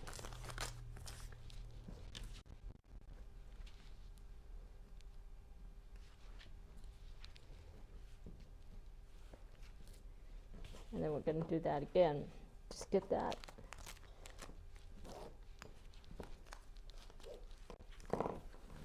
If you just kind of crease that paper, it really does tear off a lot better for you. And I'm kind of going a little slow here for you guys so that you can see what I'm doing.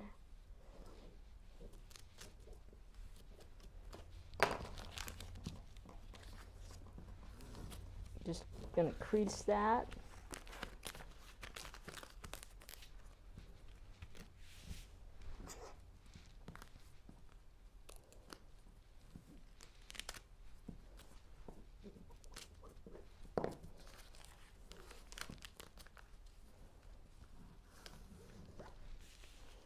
So we're going to see if we can get, to do the rest of the assembly, we're going to see if we can get our front camera to work. And if we can't, then we're just going to basically close down the video and when the battery comes back on, we'll finish up the rest of the video. And when we post it out online, you guys will have the rest of the assembly process for all of the curved piecing. So anyway, we're sorry about the camera situation. We came in here last night, started getting everything ready, and realized that the connection was broke in the camera. So we had to go to town and buy a new camera. And we upgraded. And nothing's ever compatible. And the power source wasn't compatible, so we had to order in the right power source. All right, so we're just about done here. All right, it came back on, so. It looks like it's going to come back on, so let's see if we can finish the video. We'll see how long it lasts. And look, it connected. Oh, look, you can see Judy. All right, just Okay, a couple more pieces. Let's hope it lasts for the rest of the video. But it charged for about 40 minutes, so.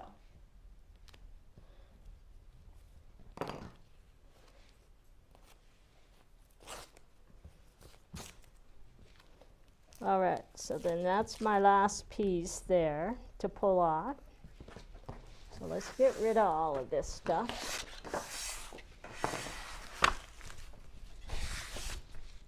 Okay.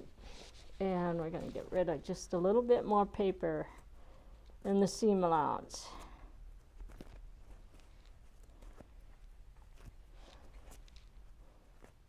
Okay, so we're going to grab, this piece is going to fit right in here. So I'm going to sew these two pieces together first. So we're going to pull the TRP lines out. And I believe I marked those last night. I did. So this one's going to go right there. So now when look, I have my mark right there. That mark's going to match this TRP line. So we just have to flip that over. And I marked them both on the front and the back so I could see it. Okay, and now we're going to take this. I'm going to take right here and I'm going to actually fold that seam back and get rid of the bulk right where I start. Okay, then we're going to put a little bit of glue right along this curved edge. And this is going to fit perfectly. So we're going to take that and see how I match that corner up with my smart corner. And then the rest of it is just going to be pressed in. So that's going to start ruffling that a little bit. Then we're going to run the other side, put glue right along the edge. We're going to line up the corner first and then glue back to my pin for a perfect fit. All right. I'm going to put a pin right along this edge here, and see how that's ruffling there? That's what that should look like. So now we're going to sew a 1/4 inch seam allowance. So I'm going to grab a little piece of paper and we're going to start sewing on the paper. So I use paper as my starter fabric, and now when I start sewing on that smart corner, I don't have to worry about the machine pulling it down into the feed dogs. All right, are we switched? Yep. All right, so let's lift up this. And I'm gonna just line up put this on right on top of the paper and line my 1/4 inch seam allowance up.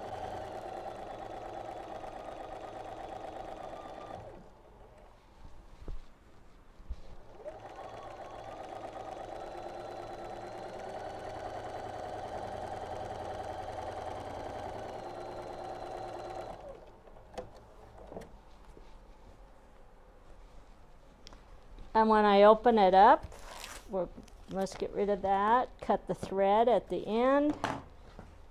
I should have a perfect fit, and I do. Okay, and in my instructions it actually tells me to press this direction, so let's press it with the iron.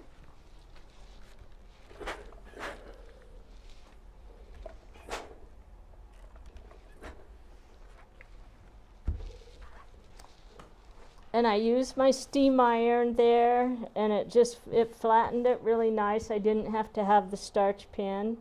And now we can actually take a pair of tweezers and we can remove the TRP lines right there. Okay, and that's a mark, so I'll have to erase that one. All right. Now this TRP line is going to match up to one of these pieces. So we're going to pull one of these down.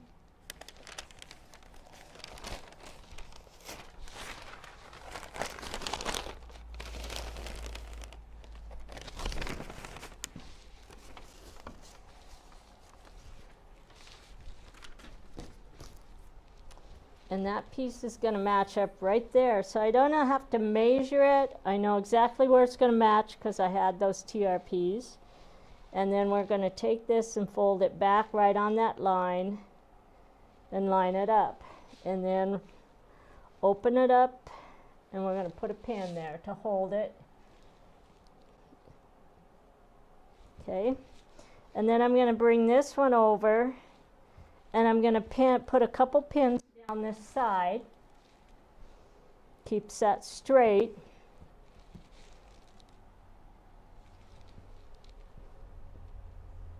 Okay. Now I'm going to fold back, and I'm going to glue back to my pin on this edge. Glue the end there, and then we're going to take this, get that to match up right up along that line. The curve. Okay, now we're going to take this piece. There's a smart corner there.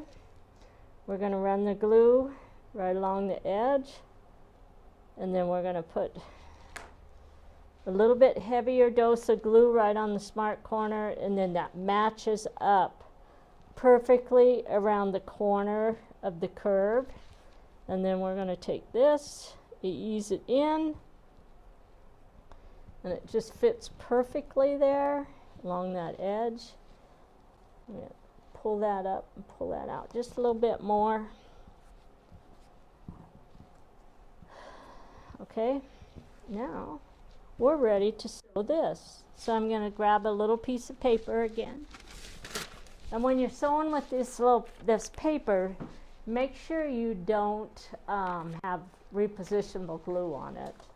So we're going to start sewing, and I have it lined up right along the edge. Let's put my needle in the down position because I'm doing a curve. Okay, come on, down, down, down. There we go. And now I'm going to lay this right along the edge of my paper because this paper has a 1/4 inch on it. So I can lift it up, and I know exactly where I have to start sewing now. Okay. And then we're just going to follow the edge.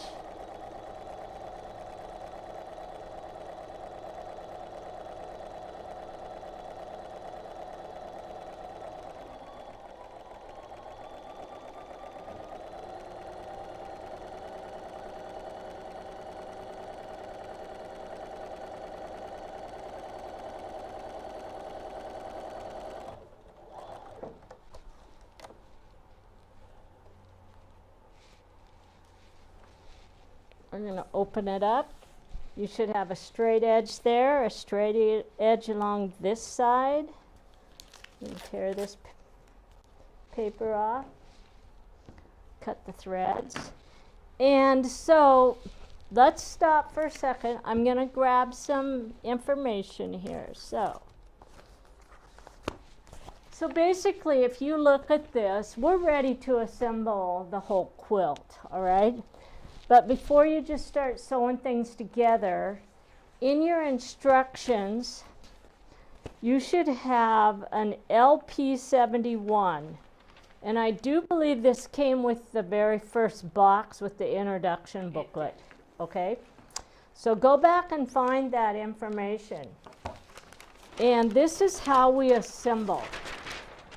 And it's a big sheet that starts like this, okay? Graphic number 1 is an exploded view of all of the elements. So you would have your A groups, your B group, your F group, which what we're working on today, and then we have the D group as well, okay? And then as you go through, Assembly Graphic 2 shows how to assemble the B1 group on. Assembly Graphic 3 shows how to assemble the B2 group on. And there's little arrows on there that show which way you're going to start pressing all of that, okay? And then when we get over to Assembly Graphic 4, it shows adding the F2 group onto the A groups and the F3. So these pieces are going to be joined here, okay? And then when you get to Assembly Graphic 5, then it shows you that you've joined these pieces onto here.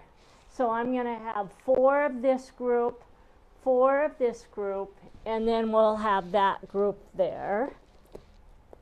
All right, so I'm just going to, basically these will all be sewn together. And then we take this group and we add it on to that group right there. Okay, and we do the same thing on the other side. All right, now we have these quarter or eighth groups here, and it's telling us in Assembly Graphic 7 up here, oh no, Assembly Graphic 6. So here's what you guys have to think about. If you're doing the wall quilt, basically you're going to sew your whole quilt together, all right, because you'll be done. But if you're adding the queen border or the king border, then what you have to do is you have to go in and finish those. So you're not going to sew this seam together. You're actually just going to leave these pieces like this until you see me again teaching you how to assemble the queen border. And I do believe we have a king border as well. And so we're going to do 2 videos.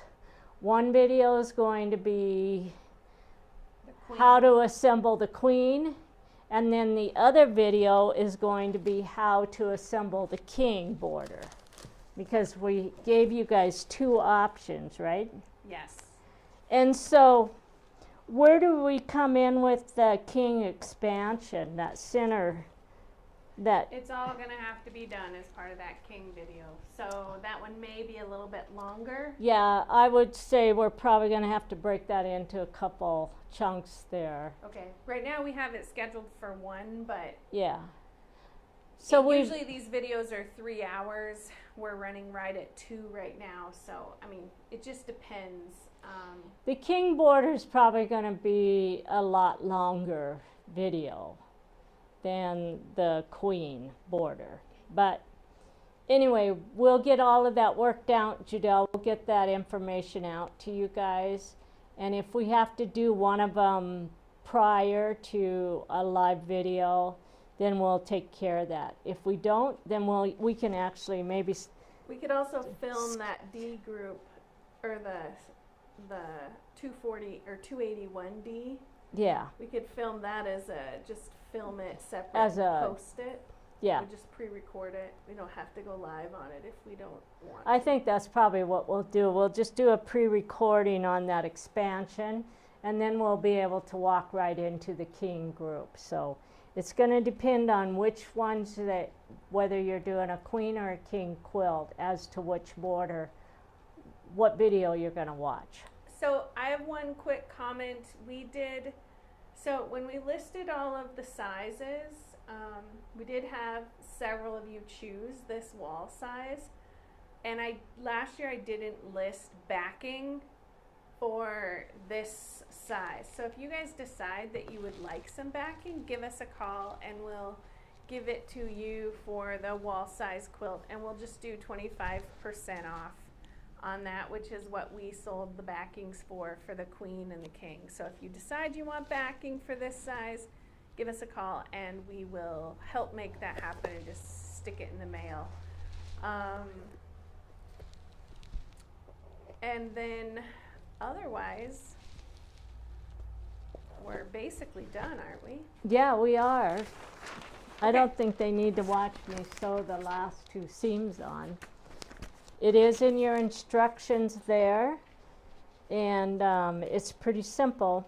Just remember that if you're making those bigger quilts, that's as far as you go. You just have those sections put together. Yeah. All right?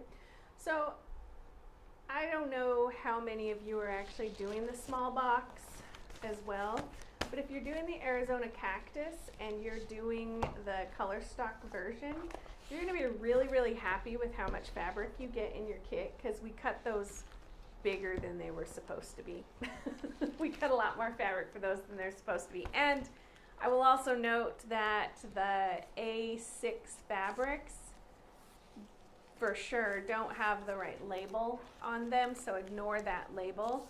We're gonna make the color stock version during the workshop because it's got a lot more going on with it than the others, so we want to make sure that you understand, like, hey, we're gonna do something a little bit different with this version, but on the we'll show you, we'll try and cover how you do both of them, both versions, and just show you how the color stock version differs. But you're going to get those and you're going to be like, wow, there's a lot of fabric here. There's a little cut sheet that we've been putting in for each quarter. Follow that and cut your fabrics down for it to the different strip sizes that we included, because if you don't, you'll just have to do quite a bit more cutting on it when you're watching the video. So cut it to that little. Well, the other thing we might do is maybe set up a cutting video prior so that they'd be able to get that kind of going. We'll just have to see. Yeah, well, If we we're have time. super busy. Yeah, I know. So we're leaving in a few days to go to Boise. So I don't know, maybe we'll see some of you in Boise. If we do, we're looking very forward to that. And then when we get back, we're only here for about 6 days, and on the very last day we're here is when we film the Arizona cactus, and then we head off to Houston for Quilt Market. We are not staying for Quilt Festival, and when we do and we still have quilts to make for Quilt Market. So Yeah. somehow, I don't know, somehow it always we get it done. So we'll probably get it done this year too, but just so you know, it's going to be really busy. But we will do the Arizona cactus video on the day before we leave for Quilt Market. Someone said, when does the new fabric come out? When can stores order it? I have not seen it yet. So stores can order the new fabric line, meaning the new color stock collection now.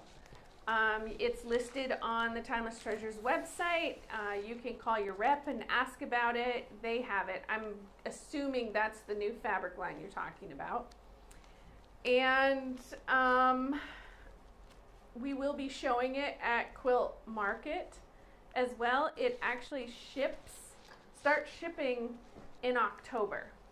So the new fabric will ship in October, and if you guys want I'm going to let you in on a surprise.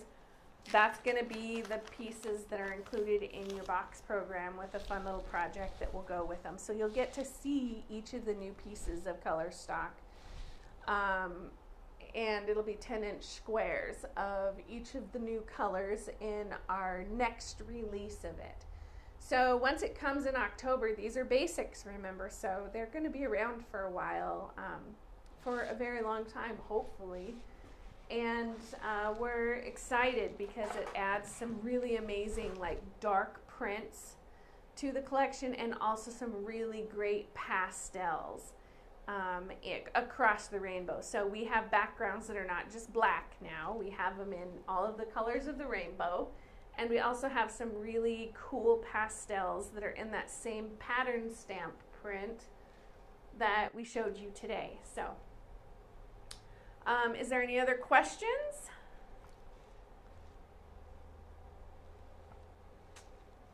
All right, can't wait to see it. Us either. We're super excited to get our hand. I mean, we have some of it in little samples, but we want to get it and start really working with it. So anyway, everything is, I think on this part, everything is going pretty smoothly. Yep. So And give the us a quilts call are pretty. if you want backing. And I think that's everything for now. Okay. All right, we'll see you All guys right, later. we'll see you guys later. Yep. Bye.